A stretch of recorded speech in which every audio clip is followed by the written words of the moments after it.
త్వరగా కొన్ని విలువైన సంగతులు విందాం. యోనా గ్రంథం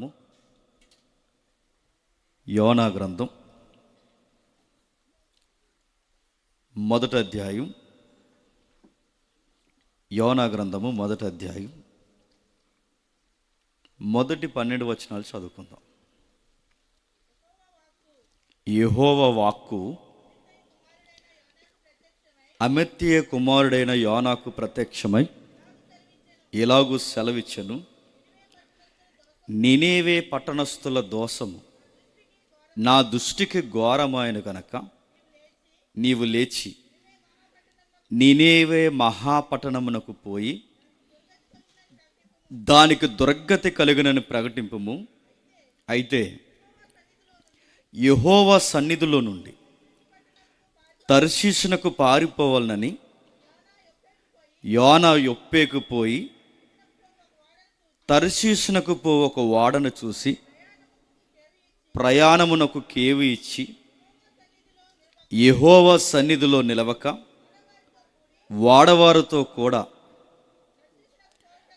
తర్షీషునకు పోవుటకు ఓడ ఎక్కను. అయితే యెహోవా సముద్రం మీద పెద్ద గాలి పుట్టింపగా సముద్రమందు గొప్ప తుఫాను రేగి ఓడ బద్దలైపోవు గతి వచ్చెను. కాబట్టి నావికులు భయపడి ప్రతి వాడును తన తన దేవతను ప్రార్థించి ఓడను చులకన చేయుటకై అందులోని సరుకులను సముద్రములో పారవేసిరి. అప్పటికి యోనా ఓడ దిగువ భాగమున పోయి పండుకొని గాఢ నిద్రపోయి ఉండెను. అప్పుడు ఓడ నాయకుడు అతని యొద్దకు వచ్చి, ఓయి నిద్రపోతా, నీకేం వచ్చినది?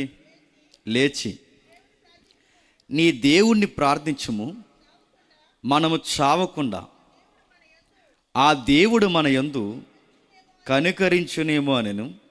అంతలో ఓడవారు ఎవరిని బట్టి ఇంత కీడు మనకు సంభవించినదో తెలుసుకున్నటకై మనము చీట్లు వేయుదము రండని ఒకరితో ఒకరు చెప్పుకొని చీట్లు వేయగా చీటు యోనా మీదకి వచ్చాను. కాబట్టి వారతను చూసి, ఎవరిని బట్టి ఈ కీడు మాకు సంభవించునో, నీ వ్యాపారం ఏమిటో, నీవు ఎక్కడి నుండి వచ్చితువో, నీ దేశమేదో, నీ జనమేదో, ఈ సంగతి ఎంతయో మాకు తెలియచేయమనగా అతడు వారితో ఇట్లనెను, నేను ఎబ్రీయుడను, సముద్రమునకును భూమికిని సృష్టికర్త అయిన ఆకాశమందుండు దేవుడై ఉన్న యెహోవా యందు నేను భయభక్తులు గలవాడినై ఉన్నాను.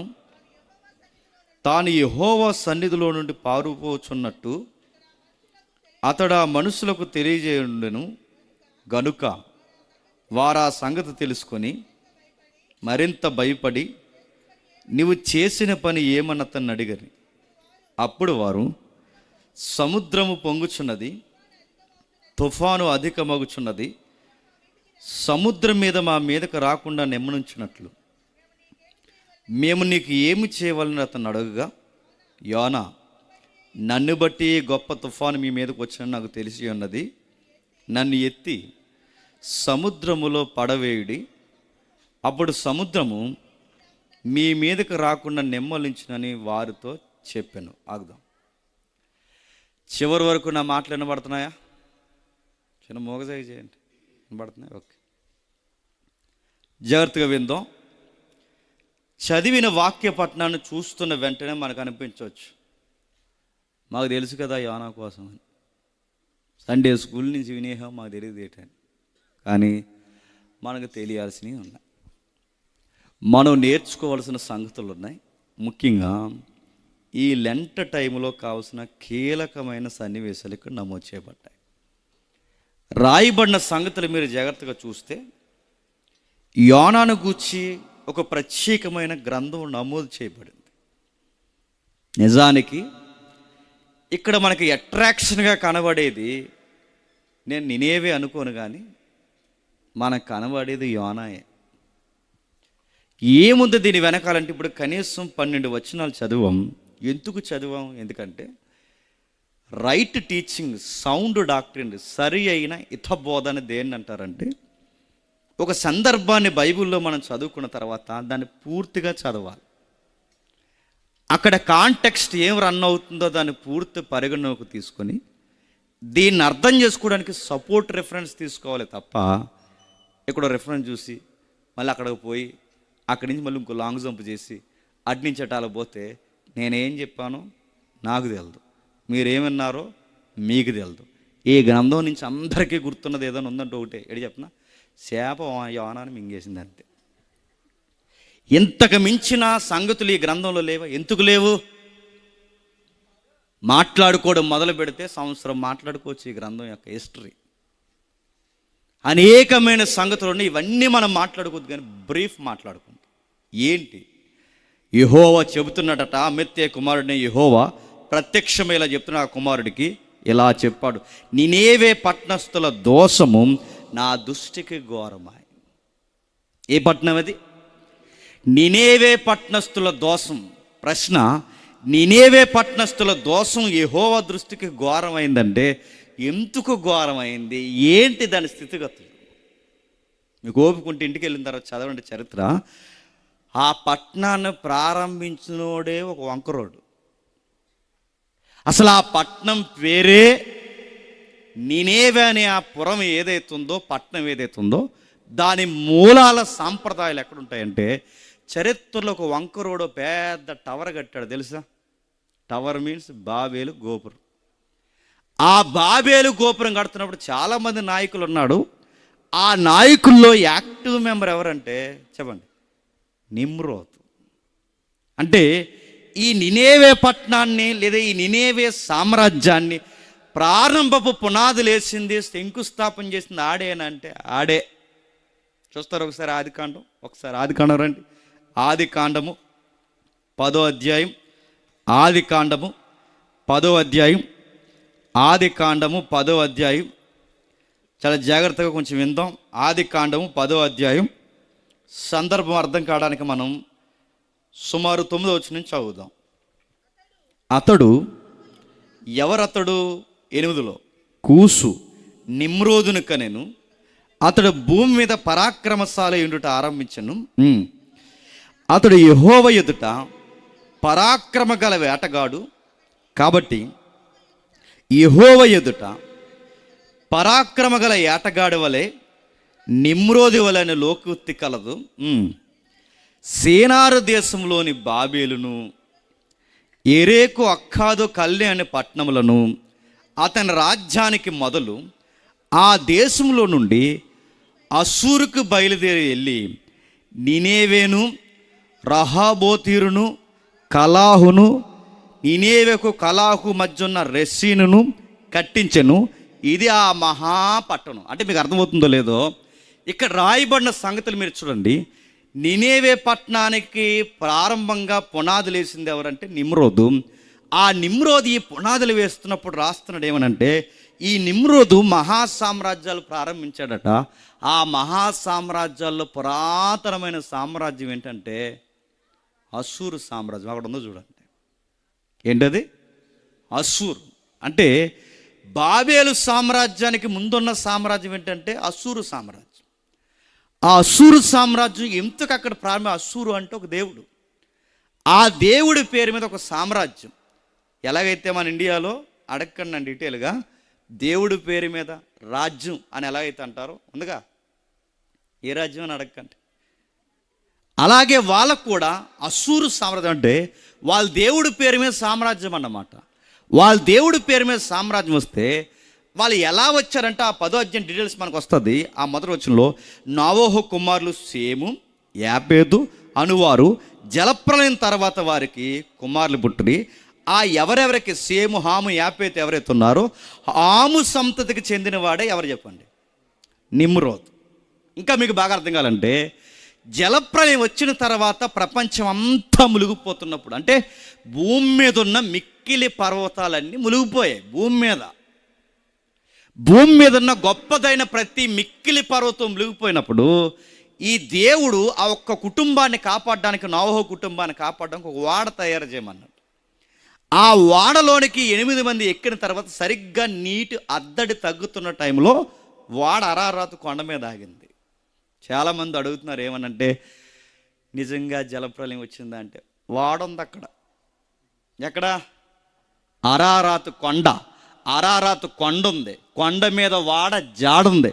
నీకు ఓపుకుంటే పురావస్తు శాస్త్రవేత్తల యొక్క రికార్డ్స్ ఉన్నాయి. నేను డైరెక్ట్ కళ్ళతో చూడాలంటే పాస్పోర్ట్ చేయించుకుని వెళ్ళిపో, అక్కడ ఉంది. నేను సీరియస్ చెప్తున్నాను, ఇవన్నీ ఉన్నాయి. ఇంకా మీకు హిస్టరీ చదవాలనుకుంటే ఆ అరారాతు కొండ మీద 8 మంది అక్కడ ఆగితే బతకాలి అంటే కొండల మీద పని అవుద్దా? నీరు చిత్తడి నేల ఉండాలి. అక్కడ నుండి అరారాతు కొండ నుంచి కిందకి దిగారు. మీరు ఇంటికి వెళ్ళక మ్యాప్ ఉంటుంది బైబిల్లో, చివరి మ్యాప్లో. అవి మాకు పని లేదని చింపేసామంటే ఇంకా మీకు అంత భక్తులు ఎవరు లేరు అన్నమాట. ఆ ఏదైతుందో అరారాతు కొండ నుంచి కిందకి దిగితే, ఆ కిందకి దిగిన తర్వాత అరారాతు కొండ నుంచి 2 సీలికలు వస్తాయి, ఇలాగా 2 గీతలు. ఆ గీతలే నదులు. ఆ నదులు విడిపోతే 2 నదులు అవుతాయి. ఆ విడిపోయినప్పుడు చాలా విశాలాన్ని ఆక్రమిస్తూ ఇలా విడిపోతాయి. ఈ నదికి మధ్యలో చాలా చిత్తడి నేల, నదీ పరివాహక ప్రాంతం ఏర్పడితే ఆ నదీ పరివాహక ప్రాంతంలో ఉన్న ఒక ఏరియాని సేనారు ప్రాంతం అంట. కొంచెంసేపు మీకు అర్థమైపోయినా చెప్పండి, అర్థమైనట్టు చూడండి. ఫోన్ చేశారు అందరూ, జాతికి వేరండి. ఓకే, ఎప్పుడైతే ఈ నదీ ప్రాంతాలకు వచ్చారో ఈ దిగినోళ్ళు మనిషి బ్రతకాలంటే నీటి శాతం ఉండాలి. ఇప్పుడు మీ కోనసీమ అంతా పచ్చగా ఉందంటే ఏంటి? నల్లరేగడ. నల్లరేగ ఎక్కడ ఉంటుంది? నదీ ప్రాంతాలు ఎక్కడ ఉంటాయి అక్కడ ఉంటుంది. చక్కటి నేల మీద అంతా. అందుకే చూడండి, ఏది వేసినా పండుద్ది ఇక్కడ. కాదే పండింతా లేదంటే ఈ మధ్య చక్కగా పండుతాయి, అన్ని దిగుబడులు బాగా వస్తాయి. పైగా అటు సముద్రం, చెప్పండి, మంచి నేల, ఇడేమో నదులు. ఇవన్నీ ఎక్కడో నాసిక్లో పుట్టిన ఈ నది ఖచ్చితంగా ఇక్కడికి వచ్చి ఇంకాల్సిందే. అందుకే మంచి నీరు ఉంటుంది, ఇక్కడే ఇంకాలి, ఇక్కడ ఇంకి బంగాళాఖాతంలో కలవాలి. ఈ ఎప్పుడైతే ఉందో మీకు అర్థమవుతుంది. మంచి డెవలప్మెంట్ ఎక్కడో ఊర్లు ఉంటే మీరు భూమి చివరకున్నారు అంటే ఈ ప్రపంచానికి చివరన మీరు. ఇక్కడి వరకు ఎందుకు వచ్చి ఇంత కోనసీమ డెవలప్ అయింది? నీటి శాతం బాగుంటుంది. ఈ పాటి మీకు అర్థమైతే ఆ 8 మంది కూడా దిగినప్పుడు నీటి శాతం ఎక్కడైతే ఉందో ఈ నదుల మధ్య ఈ సేనారి ప్రాంతంలో ఇల్లులు కట్టుకుని పెళ్ళిళ్ళు చేసుకుని పిల్లలు కానీ చక్కగా డెవలప్ అవుతున్నప్పుడు వాడు ఏం చేశాడంటే ఆ 2 నదులు ఆ అరారాతు కొండ దగ్గర నుంచి కింద కాస్పియన్ సముద్రం ఉంటుంది, ఆ పైనుంచి కింద వరకు ఈ నది దిగిపోయే ప్రాంతం వరకు మొత్తం సామ్రాజ్యాలు చేశాడు. ఈ సామ్రాజ్యాల మధ్య రాజధానులు కట్టాడు. ప్రజెంటు ఇజ్రాయేలు ఇరాన్ వార్ జరుగుతుంది, మీరు చూసారా? చూస్తున్నారు కదా. ఇక్కడ గొడవే, అది ఇప్పుడు మనం అనుకుంటాం కదా, ఇక్కడ గొడవే. ఇరాన్ ఎక్కడ ఉంటుంది, ఎక్కడంటే ఎక్కడ కదా, అదే అక్కడ సేనార్ ప్రాంతం. అక్కడ ఆ ఇరాన్ ప్రాంతం అంటే ఏదైతే ఉందో ఈ ఏరియానంతా డెవలప్ చేసింది ఎవడంటే ఆ టైంలో ఎవడు? నిమ్రోద్. ఆ టైంలో క్యాపిటల్స్ ఫామ్ చేశాడు, రాజధానులు, అక్కడక్కడ రాజధానులు. చాలా సుదీర్ఘం ఉంటుంది. ఆ నదులు ఉంటాయి, పెద్ద నదులు, మీకు బైబిల్లో కనబడతాయి. ఆదికాండం నుంచి ఏదైనా తోటల నుంచి బయలుదేరగా అందులో మహానదులు ఉంటాయి, యూఫ్రటీస్, టైగ్రిస్, దాని హిద్కియేలు, ఫరాత్. ఈ 2 నదుల మధ్య ఉన్న ఈ నాగరికతను ఏమంటారంటే మెసొపొటేమియా నాగరికత అంటారు హిస్టరీలో కూడా. ఈ మధ్యలోకి వచ్చిన తర్వాత వీడు ఏం చేశాడంటే మంచి నేలలో ఈ పట్టణాలు కట్టాడు. అస్సూరు ప్రారంభించాడు, బబులోను సామ్రాజ్యం ప్రారంభించాడు, పట్టణాలు కట్టించాడు. వీళ్ళు రాను ఎలా అయిపోయారంటే బాగా పంటలు పండుతున్నాయి, చక్కటి జీవితాలు ఉన్నాయి, సుఖవంతమైన జీవితాలు ఉన్నాయి. రాను ఎప్పుడైతే వీళ్ళకి పంటలు బాగా పండుతున్నాయో కొంత కొత్త రాజులు వచ్చే కాలానికంటే యోనా కాలం వచ్చేసరికి కళ్ళు నెత్తి మీద పోయింది. 5 ఏళ్ళు నోట్లోకి వెళ్తే మాట ఒకలా ఉంటుంది, చెప్పండి. ఏమీ దొరకకపోతే మన స్థితిగతులు ఒకలా ఉంటాయి. ఏమీ లేదనుకోండి కొంచెం తగ్గించుకుని మాట్లాడతాం. అన్నీ ఉన్నాయనుకోండి ఉండవు చెప్పండి, లేదా పో అంటాం. అంటే మన స్థితిగతులు ఏంటి?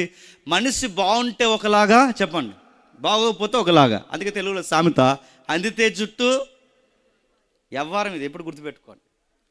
ఇలాంటి మనుషుల స్వభావాలు ఉంటాయి. నినేవే ప్రజలు కూడా ఎలా మారిపోయారంటే, ఈ అసూరు సామ్రాజ్యానికి క్యాపిటల్గా పనిచేస్తున్న నినేవేలో గొప్ప సంపద వచ్చింది. బాగా వినాలి. ఎప్పుడైతే డబ్బు, తిండి, నాగరికతలో అధిక అభివృద్ధి ఇవన్నీ ఎప్పుడైతే మనిషికి వస్తాయో, మనిషిలా ఉండడం, మనిషి ఏమవుతాడని ఇంకా ఏమన్నా చేయాలనిపిస్తుంది. ఇప్పుడు అన్నం లేదనుకోండి, ఏది ఉంటే అది తినేద్దాం అనిపిస్తుంది. గంజి ఉంటుంది, గంజి తింటాం. పెరుగు ఉంటాయి, పెరుగు తింటాం. లేదా రాత్రన్నం ఉంటే రాత్రన్నం తింటాం. ఏమీ లేకపోతే ఏది ఉంటే అది తినాలనుకుంటాం. అది అన్నీ ఉన్నాయనుకోండి, జొమాటోలో బుక్ చేస్తాం. డబ్బులు ఎక్కువైపోయి, తిండి ఎక్కువైపోయి. ఇంకా బాగా ఎక్కువైపోయింది అనుకోండి, సరదాగా వెళ్ళి 3,000 ఎట్టి 5 స్టార్లు టిఫిన్ చేస్తాం. 3,000 టిఫిను చూస్తున్నారా? ఫిక్స్ సేవకులే పెడతారు ఈ ఫిక్స్ అన్నీ. అంటే మనిషికి స్థితిగతులు బాగుండే కొలది మైండ్ సెట్ ఏమవుద్దన్నమాట, ఏదో ఒకటి చేయాలనిపిస్తుంది. వీళ్ళు కూడా అలాగే. వీళ్ళు ఎప్పుడైతే ఆర్థికంగా బాగున్నారో, బాగుండేసరికి ఎక్స్ట్రీమ్కి పోయారు. నేను చాలా దిక్కుని చెప్పిన ఉదాహరణ మీకు చెప్తాను, వినండి. సల్మాన్ ఖాన్ తెలుసా? సల్మాన్ తెలదు, కానీ సల్మాన్ ఖాన్ మనకెందుకు తెలదు? సల్మాన్ ఖాన్ గాడికి డబ్బు లేదండి, ఉంది. ఆడికి పేరు లేదండి, ఉంది. అతనికి మళ్ళీ అడుగుతున్నాను, అతను చూడండి అందాలు ఉన్నాయా? ఐశ్వర్య కూడా తెలిసేవాడికి, ఆయనకి ఇంకేటని అడగండి డీటెయిల్గానే. ఆయనకి డబ్బు ఉంది, నెక్స్ట్ పేరుంది, ఐశ్వర్య అప్పట్లో ఆయనకి లవరు. ఇంకా మాట్లాడుకుంటే రకరకాల ప్రతి కొత్త హీరోయిన్ వద్దన్నా కూడా ఆయనతో పరిచయం పెట్టుకుంటుంది. అంత అతను చూడండి అందం లేదు, డబ్బు లేదు, ఏమీ లేదు.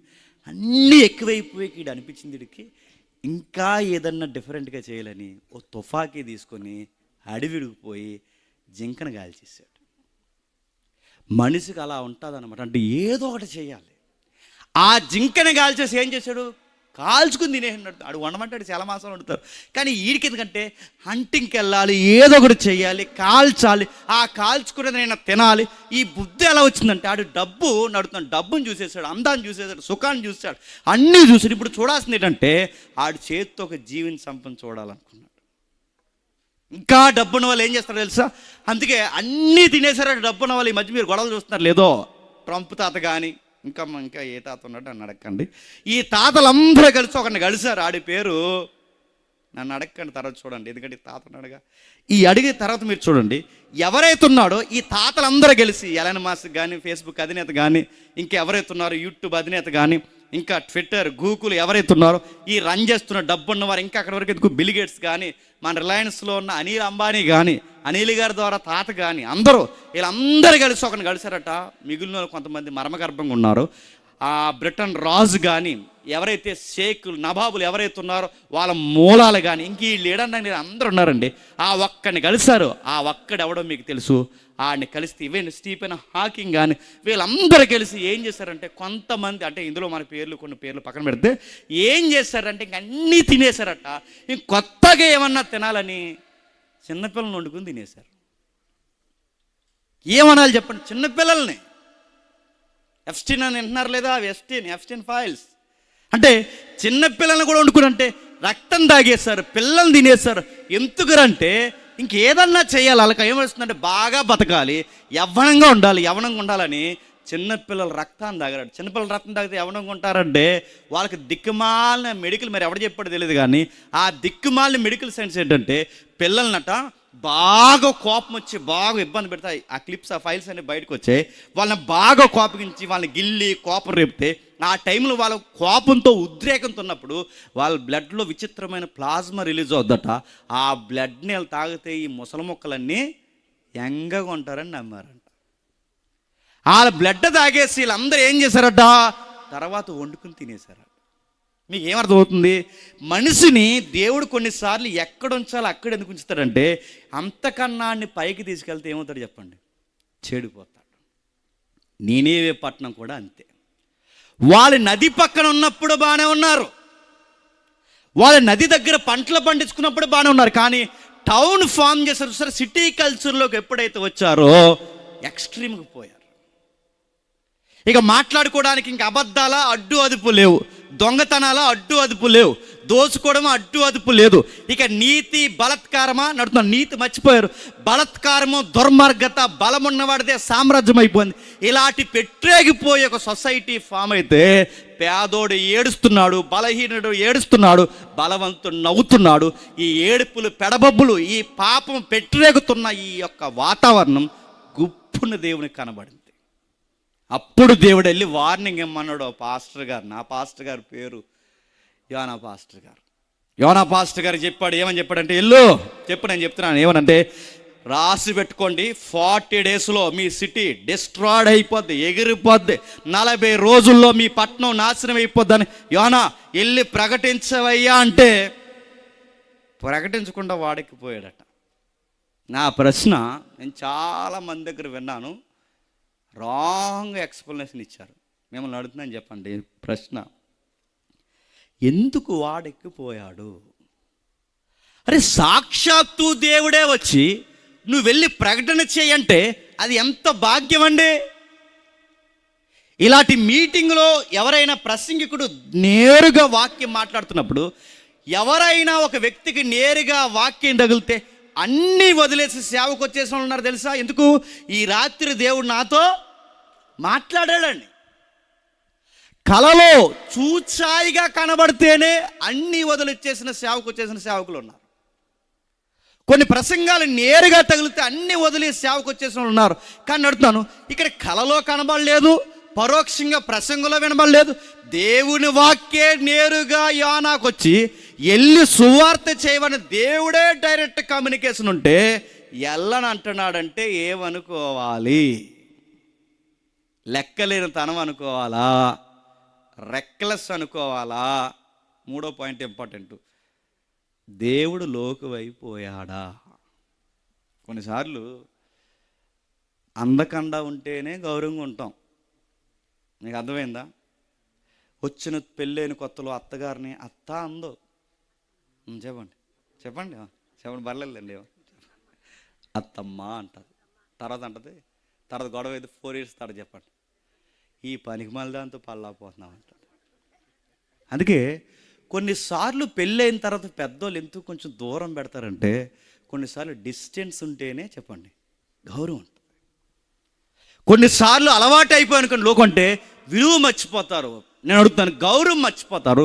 ఆ మాట్లాడుతున్నప్పుడు రోజు సీఎం గారు మీ ఇంటికి వస్తున్నారు అనుకోండి, ఎంత లోకువైపోతుంది చెప్పిన, భుజాల మీద చేసి గ్రీన్ టీ తాగరా అంటాం. లోకువైపోతుంటే యోనా గారు మనలాగే ప్రవర్తించుంటే బైబిల్ అంటుంది, వాళ్ళ నీతిమంతులైనా, ప్రవక్తలైనా, భక్తులైనా వాళ్ళ మైనస్లు కూడా బైబిల్ ఎందుకు కొన్నిసార్లు దాయకుండా ఎక్స్పోజ్ చేసిందంటే వారు కూడా మనలాంటి స్వభావం గల మనుషులే. అందుకే యోనా గారు దేవుని లోకుగట్టాడు. ఎందుకు వెళ్ళినట్టున్నాడు? దేవుడే చెప్పాడు, నేరుగా చెప్పాడు, వెళ్ళమని చెప్పాడు. వెళ్ళమని చెప్పినా ఎందుకు వెళ్ళినట్టున్నాడు అంటే ఈ మనిషికి ఒక ఎక్స్పీరియన్స్ ఉంది. ఎందుకు వెళ్ళినట్టున్నాడో నేను చాలామంది మెసేజ్లు విన్నాను. వాళ్ళు ఇంటే గతంలో వాళ్ళు ఏం చెప్పారంటే ఎందుకు వెళ్ళినాడంటే, నినేవే ప్రజలకి ఇశ్రాయేలీలకి గొడవలు ఉన్నాయంట. అందుకంట చెప్పండి, మా ఓల్తీలకు గొడవలు ఉన్నాయి చెప్పండి, అందుకు వీళ్ళకి సువార్త ప్రకటించని ఎలా నాశనం అయిపోవాలి, అందుకు నేను వెళ్ళనని కోపించినట్టు. ఎవరు? అలాగని ఉంది అక్కడ. చెప్పింది ఎవరని అనకండి, చిన్నోళ్ళేం కాదు, పెద్దోళ్ళే, చాలా పెద్ద. మీ కోనసీమలో బాగా దిగుతారు వాళ్ళు, పెద్దోళ్ళే నడుతున్నాను. ఎంత పెద్ద స్పీకర్లు ఇలాంటివి కాదు, ఇలాంటి చాలా చెప్పారు నడుతున్నాను. ఎంత పెద్దోడు వచ్చి ఇక్కడ నిలబడి మాట్లాడినా బైబిల్ దేవుడు నీకు ఇచ్చాడు, నాకు ఇచ్చాడు. ఎందుకు?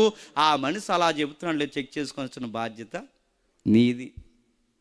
నేను ఎలా చెబుతున్నానో 4 సార్లు చదివి, అవసరమైతే పాత మెసేజే చెప్పు, మళ్ళీ చెప్పిందే చెప్పు, కానీ కొత్తగా చెప్పాలని ఉన్న విషయాన్ని చెత్తలాగా చెప్పకూడదు. ఇక్కడ అడుగుతున్నాను, ఎక్కడైనా ఇశ్రాయేలుకి నినేవే ప్రజలకి గొడవలు ఉండడం వల్లనే యోనా సువార్తకి వెళ్ళనన్నాడని ఎక్కడన్నా ఉందా? ఇది మీ ఆలోచన. అయినా అడుగుతున్నాను, యోనా ఇశ్రాయేలుతో అంత చుట్టాల పరిచయాలు ఏమైనా ఉన్నాయా? వాళ్ళన్నా పడది మనిషికి. ఎవరు? యోనాకి. నేను అడుగుతున్నాను, అసలు ఎక్కడ లేని ఎక్స్ప్లెనేషన్ ఎలా వచ్చిందంటే అందుకే అడుగుతున్నాను. ఇక ఏదో ఒకటి కింద పైన కలిపేస్తే అలా కాదు. ఏదన్నా ఒక సందర్భం మనం చదివిన తర్వాత ఈ మొత్తం పేరని అర్థం చేసుకోవడానికి వీటికి మూలాలు ఉంటే అక్కడికి పోతే అసలు ఎందుకు ఈ మనిషి వెళ్ళను అన్నాడు మనకు అర్థమవుతుంది. ఎందుకు వెళ్ళను అన్నాడు ఇంత భయం లేకుండా, రెక్లెస్తో దేవుడిని ఇంత లోకుగా ఎందుకు తీసుకుంటున్నాడంటే ఆయన ప్రేమని, ఆయన కృపని లోకు కట్టాడు. ఎలాగూ నేను యానాగారిని పాయింట్అవుట్ చేస్తున్నాను కాదు, కానీ విషయం అలా ఉంది ఒక యాంగిల్ ఆయనలో. చూద్దాం ఒకసారి 2వ రాజుల గ్రంథం, మళ్ళీ వద్దాం ఇక్కడికి. 2వ రాజుల గ్రంథం చూడండి, ప్రతి రెఫరెన్స్ చూడండి. అలా కాకపోతే అయిన తర్వాత ఇలా లేదు, నువ్వు ఎందుకు ఇలా చెబుతున్నావు నన్ను అడగండి. త్వరగా అయిపోతే బాగుండని చూడకండి. చూద్దాం ఒకసారి 2వ రాజుల గ్రంథం 14వ అధ్యాయం. 2వ రాజుల గ్రంథం 14వ అధ్యాయం 23వ వచనం నుండి. యోధారాజును యావాసు కుమారుడైన అమజ్యా ఏలుబడిలో 10వ సంవత్సరం, నేను చదువుతాను. ఇశ్రాయేలు రాజు అయిన యెహోవాషు కుమారుడుగా యొరాబాము సోమ్రోని ఏలన ఆరంభించి 40 సంవత్సరములు ఏలెను. ఇతడు ఇశ్రాయేలు వారు పాపము చేయటకు కారకుడు నెబోతు కుమారుడైన యొరాబాము చేసిన పాపమును విడువగా అనుసరించి యెహోవా దృష్టికి చెడుతనము జరిగించును. గెత్యా పేరు ఊరువాడైన అమిత్యకు పుట్టిన తన సేవకుడైన యోనా ద్వారా యోనా అనే ప్రవక్త ద్వారా ఇశ్రాయేలు దేవుడు యెహోవా సెలవిచ్చిన మాట చెప్పున ఇతడు ఆమాతుకు పో మార్గం మొదలుకొని మైదానపు సముద్రం వరకు ఇశ్రాయేలు వారి సరిహద్దులను మరలా స్వాధీనపరచుకొని అనగా అలుపులేమి గనులేమి ఇశ్రాయేలు వారికి సహాయకులు ఎవరూ లేకపోయిరి. యెహోవా ఇశ్రాయేలు వారు పొందిన బాధ ఘోరమైనదనుకొని ఇశ్రాయేలు పేరు ఆకాశం క్రింద ఉండకుండా తుడిచివేయనని యెహోవా సెలవిచ్చుండను గనక యావాసు కుమారుని యొరాబాము ద్వారా వారిని రక్షించును. నిజాయితీ ఒప్పుకోండి. ఏమైనా అర్థమైందా? ఏం అర్థం లేదని అర్థమైంది. ఏం జరుగుతుంది అక్కడ రాస్తాను చూడండి. సోమ్రోన్ని ఎవరో పరిపాలిస్తున్నారు. సోమ్రోన్ని పరిపాలిస్తున్న ఆయన ఎవరో అక్కడ రాస్తున్నాడు చూడండి. సోమ్రోన్ని యావాసు కుమారుడిని యొరాబాము సోమ్రోన్ని ఏలన ఆరంభించి 40 సంవత్సరాలు నడుతున్నాను. సోమ్రోన్ని పరిపాలిస్తున్నది ఎవరండి? యొరాబాము. ఇప్పుడు ప్రశ్న, సోమ్రోన్ అంటే ఏంటి? ప్రశ్న, సోమ్రోనే క్రొత్త నిబంధనలో సమరయ స్త్రీ వాళ్ళ ఊరు ఉంది కదా, ఆ ఊరే పాత నిబంధనలో ఆ ప్రాంతం సోమ్రోను. ఈ సోమ్రోన్ పట్టణం, ఈ పట్టణం ఒక దేశానికి రాజధాని. ఏ దేశానికి రాజధాని అంటే ఇజ్రాయెల్ దేశానికి రాజధాని. అదేంటి? ఇజ్రాయెల్ దేశానికి రాజధాని యెరూషలేము కదా.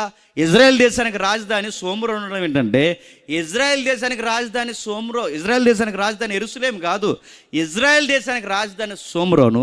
మరి యెరూషలేము దేనికి రాజధాని అంటే యోధా దేశానికి రాజధాని.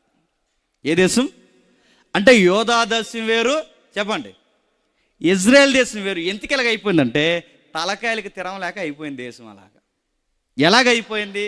సౌలు రాజు 40 సంవత్సరాలు పరిపాలించాడు. తర్వాత దావీదు గారు 40 సంవత్సరాలు పరిపాలించాడు. తర్వాత సొలొమోను 40 సంవత్సరాలు పరిపాలించారు. సౌలు దేవుడు మాట ధిక్కరించాడు. దావీదు దేవుని గుండెల్లో పొడిచాడు. సొలొమోను దేవుని వద్దని భార్యల మాటలు విన్నాడు. ఈ ముగ్గురు ఎప్పుడైతే 120 సంవత్సరాల తర్వాత ఏదో ఒక కోణంలో దేవుని పక్షాన ప్రజలకు మాదిరి చూపించలేకపోయారో, తలకాయలు తిరం లేకపోతే తోకలు కుదురుంటాయా? ఉంటాయా? నేను అడుగుతున్నాను.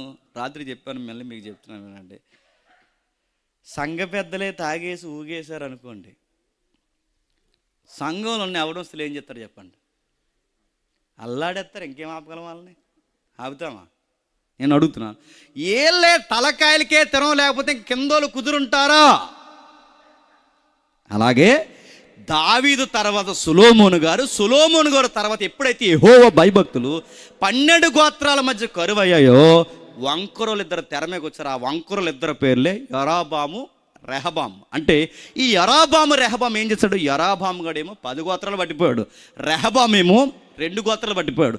10 గోత్రాలనేమో ఇశ్రాయేలీలు అంటారు, దానికి రాజధాని సోమ్రోను. 2 గోత్రాలనేమో యూదులు అంటారు, బెన్యామీను, యోధా, దానికి రాజధాని యెరూషలేము అంటారు. ఇప్పుడు ఇశ్రాయేలీలట యెహోవా దృష్టికి బహు చెడుతనం జరిగించారట. అప్పుడు దేవుడు కోపం వచ్చి ఏమన్నాడంటే, ఇక ఇశ్రాయేలు పేరు ఆకాశం కింద ఉండకుండా తుడిచేస్తానని మెసేజ్ చెప్పించాడు. ఇశ్రాయేలు యొక్క పేరు ఆకాశం కింద ఉండకుండా మెసేజ్ చెప్పించింది ఎవరు? దేవుడు. ఈ మెసేజ్ పవర్ఫుల్గా చెప్పేశారు ప్రవక్తలు. ఏమనంటే, ఇక ఇశ్రాయేలు పేరు ఆకాశం కింద ఉండదు, దేవుడు తుడిచేయబోతాడు. ఎందుకంటే మీరు ఘోరాతి ఘోరంగా సిరియా దేవతల్ని, ఐగుప్తి దేవతల్ని, ఇలాంటి దేవతలన్నింటినీ మీరు తెచ్చారు కనుక, దేవుణ్ణి బాధ పెట్టి దేవుడికి వ్యతిరేకమైన ఆరాధనలు మీరు జరిగిస్తున్నారు కనుక, దేవుడిని చూస్తున్నప్పుడు నీతి లేదు, మేలు లేదు, జాలి లేదు, దయ లేదు, పొరుగువాని ప్రతి ఒక్కరిని మీరు దోచుకుంటున్నారు కనుక దేవుడు మీ ఇజ్రాయేల్ ప్రాంతాన్ని లేదా మీ ఇజ్రాయేల్ సామ్రాజ్యాన్ని లేదా ఈ ఇజ్రాయేల్ దేశాన్ని తీసేయబోతున్నాడు ప్రవక్త ద్వారా చెప్పించిన తర్వాత వాళ్ళు ఇంకా భయపడి యెహోవాని చూడక మునిపే మళ్ళీ వెంటనే వెనకాల ప్రవక్త ద్వారా దేవుడు అన్నాడట, వాళ్ళని రక్షిస్తానులే అన్నాడు. ఇదంతా ఎవరు చూశారండి? యోనా గారు చూస్తున్నారు. అంటే చెప్పించింది ఈయనే, క్షమించింది ఈయనే. అంటే ఈయనేమో చెప్పమంటాడు ఏమని, 40 డేస్లో లేపెత్తానని. సీరియస్గా వెళ్ళి 40 డేస్లో దేవుడు మీ ప్రాంతాన్ని తీసేయబోతున్నాడు, రాసి పెట్టుకోండి, నా పేరు మార్చుకుంటాను సీరియస్ చెప్పాక నెక్స్ట్ డే క్షమించేసాడు అనుకోండి. మధ్యలో చెప్పండి ఇంకా ఆ పదాన్ని వాడకూడదు. మధ్యలో నీరసించిపోయేది ఎవరండి? ఆయన బాగానే ఉన్నాడు, చెప్పండి, ప్రజలు బాగానే ఉన్నారు, మధ్యలో పులిపీడ భద్రగొట్టి ప్రసంగం చేశాడే, చెప్పండి, ఈయన ఏమైపోవాలి? ఈయనేమన్నాడంటే, ఇక ఉంచనన్నాడు పట్టణాన్ని. అంటే వాళ్ళు అన్నారు, ఉంచుతాడు దేవుడు, మేము పశ్చాత్తాపడతాం. మీరు పశ్చాత్తాపడిన ఉంచడరా, దేవుడు తీసేస్తా అన్నాడంటే, వీళ్ళు తీరా ఇలా పశ్చాత్తాపడే లోపే దేవుడు అన్నాడట, మిమ్మల్ని క్షమిస్తాను అన్నాడట. ఈ అనుభవం ఉంది ఎవరికి? యోనా గారికి. ఇప్పుడు ఇశ్రాయేలుకి ఎలాగైతే ఆకాశం కింద పేరుండకుండా తుడిచేస్తానని చెప్పిన వెంటనే ఎలాగైతే క్షమించాడో, సేమ్ అలాంటి మెసేజ్ ఇప్పుడు మళ్ళీ ఎవరికి చెప్పమంటున్నాడు? చెప్పండి, నీనెవే పట్టణం అని చెప్పమంటున్నాడు. ఇప్పుడు నీనెవే పట్టణానికి సేమ్ అలాగే 40 రోజుల్లో ఈ పట్టణాన్ని తీసేస్తానన్నప్పుడు సేమ్ చెప్పిన తర్వాత మళ్ళీ ఏం చేస్తాడు దేవుడు? క్షమించేస్తాడు. అందుకే ఇలాంటి మినిస్ట్రీ చేసే కన్నా చెప్పండి, వాడెక్కిపోతే బెటర్ అని డిసైడ్ అయిపోయాడు. అది అసలు కూడా ఈ మనిషికి ఏంటి, దేవుడి మాట కన్నా బాగా వినండి, మనలాగా యోనా ఎలా ఉన్నాడంటే, అతని మాటే నెరవేరాలి, దానికోసం ఎంతైనా దిగుతాడు, దానికోసం దేవుడి మీదైనా కోపగిస్తాడు, దానికోసం దేవుడి పనైనా ఎగ్గొడతాడు. ఇలాంటి బుద్ధులు మనకు లేవా? ఉన్నాయా లేవా? ఇలా అన్నది జరగదంట. ఒక అమ్మాయి ఫోన్ చేసి చాలా కాలం క్రితం, ఇలా అన్నది జరగదట. ఒకరోజు ఫోన్ చేసింది, కోవైట్లో దుబాయ్లో ఎక్కడ ఉండేది, దేవుడి దేవుళ్ళ చేయడం మానేసింది. ఎప్పుడో నా డ్యూటీ వచ్చిన కొత్తలో. అని రేపు నుంచి నేను డాడీతో మాట్లాడినానే అంది. నేను అన్నా, మీ డాడీతో మాట్లాడుతుంది నాకేం చెప్తున్నావు అన్నాను. అప్పుడు అంది, డాడీ అంటే ఈ డాడీ కదని, ఆ డాడీతో మాట్లాడు అని అడిగాను నేను. అంటే అప్పుడు చెప్పింది, మాట్లాడినాను అంది. అదే ఎందుకు మాట్లాడవు అన్నాను. అంటే చెప్పింది, 3 రోజుల నుంచి ఒక విషయం అడుగుతున్నాను, చేయట్లేదు, అందుకే ఇంకా రేపు నుంచి నేను. అంటే వ్యవహారం ఎలా ఉందంటే, ఇప్పుడు ఈవిడ గారు మాట్లాడకపోతే దేవుడు పరలోకం వదిలేసి కోవైట్ వచ్చి ప్లీజ్ నాతో మాట్లాడు. ఈ అద బిల్డప్లో లేదండి ఇది.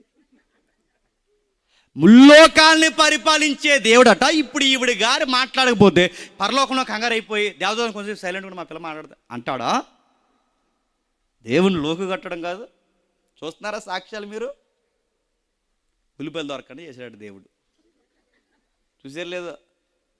ఉల్లిపాయలు దొరకకుండా చేశాడు. ఉల్లిపాయలు దొరకకుండా చేశాడంటే ఎందుకు దొరకకుండా చేశాడంటే, మార్కెట్కి బిజీగా వెళ్తున్నప్పుడు లేట్ అయిపోయిందని మర్చిపోయిందంట తీసుకెళ్ళడం. ఎవరిని? యేసుప్రభు వారిని. యేసుప్రభు వారు ఉల్లిపాయలు తీసుకెళ్ళడం పోతే అప్పుడు యేసుప్రభు వారు పరలోకని సింహాసనం, ఇంకా ఆయనకి ఏ పని లేదు, ఉల్లిపాయలు కొనే పని. ఆ పైనుంచి అన్నాడట, ఏమని, నువ్వు నన్ను తీసుకెళ్ళకుండా వెళ్ళావు కనుక ఉల్లిపాయలు ఎలా దొరుకుతాయి, నేను చూస్తాను అన్నాడు. ఎవరు? అందుకంట ఇప్పుడు ఉల్లిపాయలు దొరకలేదంట.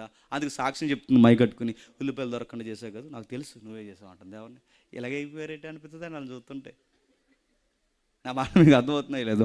దేవుడిని ఉల్లిపాయలు తీసుకెళ్ళమేంటి? ఒక ఆవిడ గ్యాస్ అయిపోతే హోలీ స్పిరిట్ మై లాట్ గ్యాస్ అయిపోయింది అందట. ఎవరిని? గ్యాస్ అయిపోతేనేమో ఒక ఆవిడ పరిశుద్ధమని చెప్పేస్తుంది, ఈవిడ ఉల్లిపాయలు అయిపోతేనేమో యేసుప్రభు వారు చెప్పేద్దా.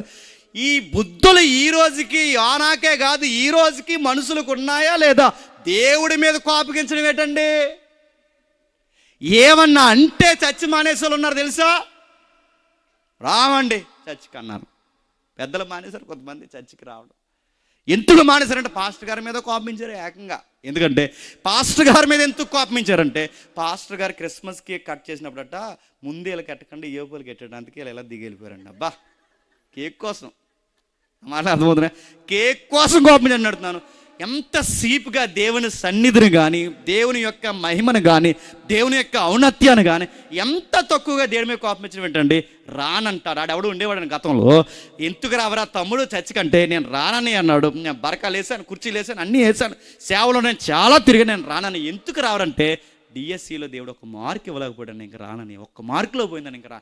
నీ బోర్డు ఒక మార్కు రాకపోతే ఇప్పుడు ఎక్కడ రాడంటాడు అంటే, ఇప్పుడు నువ్వు డిఎస్సి పాస్ అయితే దేవుడు మంచోడు, నువ్వు డిఎస్సి పాస్ అవ్వకపోతే అప్పుడు అన్నీ దేవుడుగా అయ్యయ్యో నేను చూసుకోలేకపోయిన బిడ్డ, నీకు నెక్స్ట్ వీక్ ఎలాగన్నా మార్క్ అవుతా అని చెప్పి ఇయ్యే అని అడుగుతున్నాను దేవుడిని.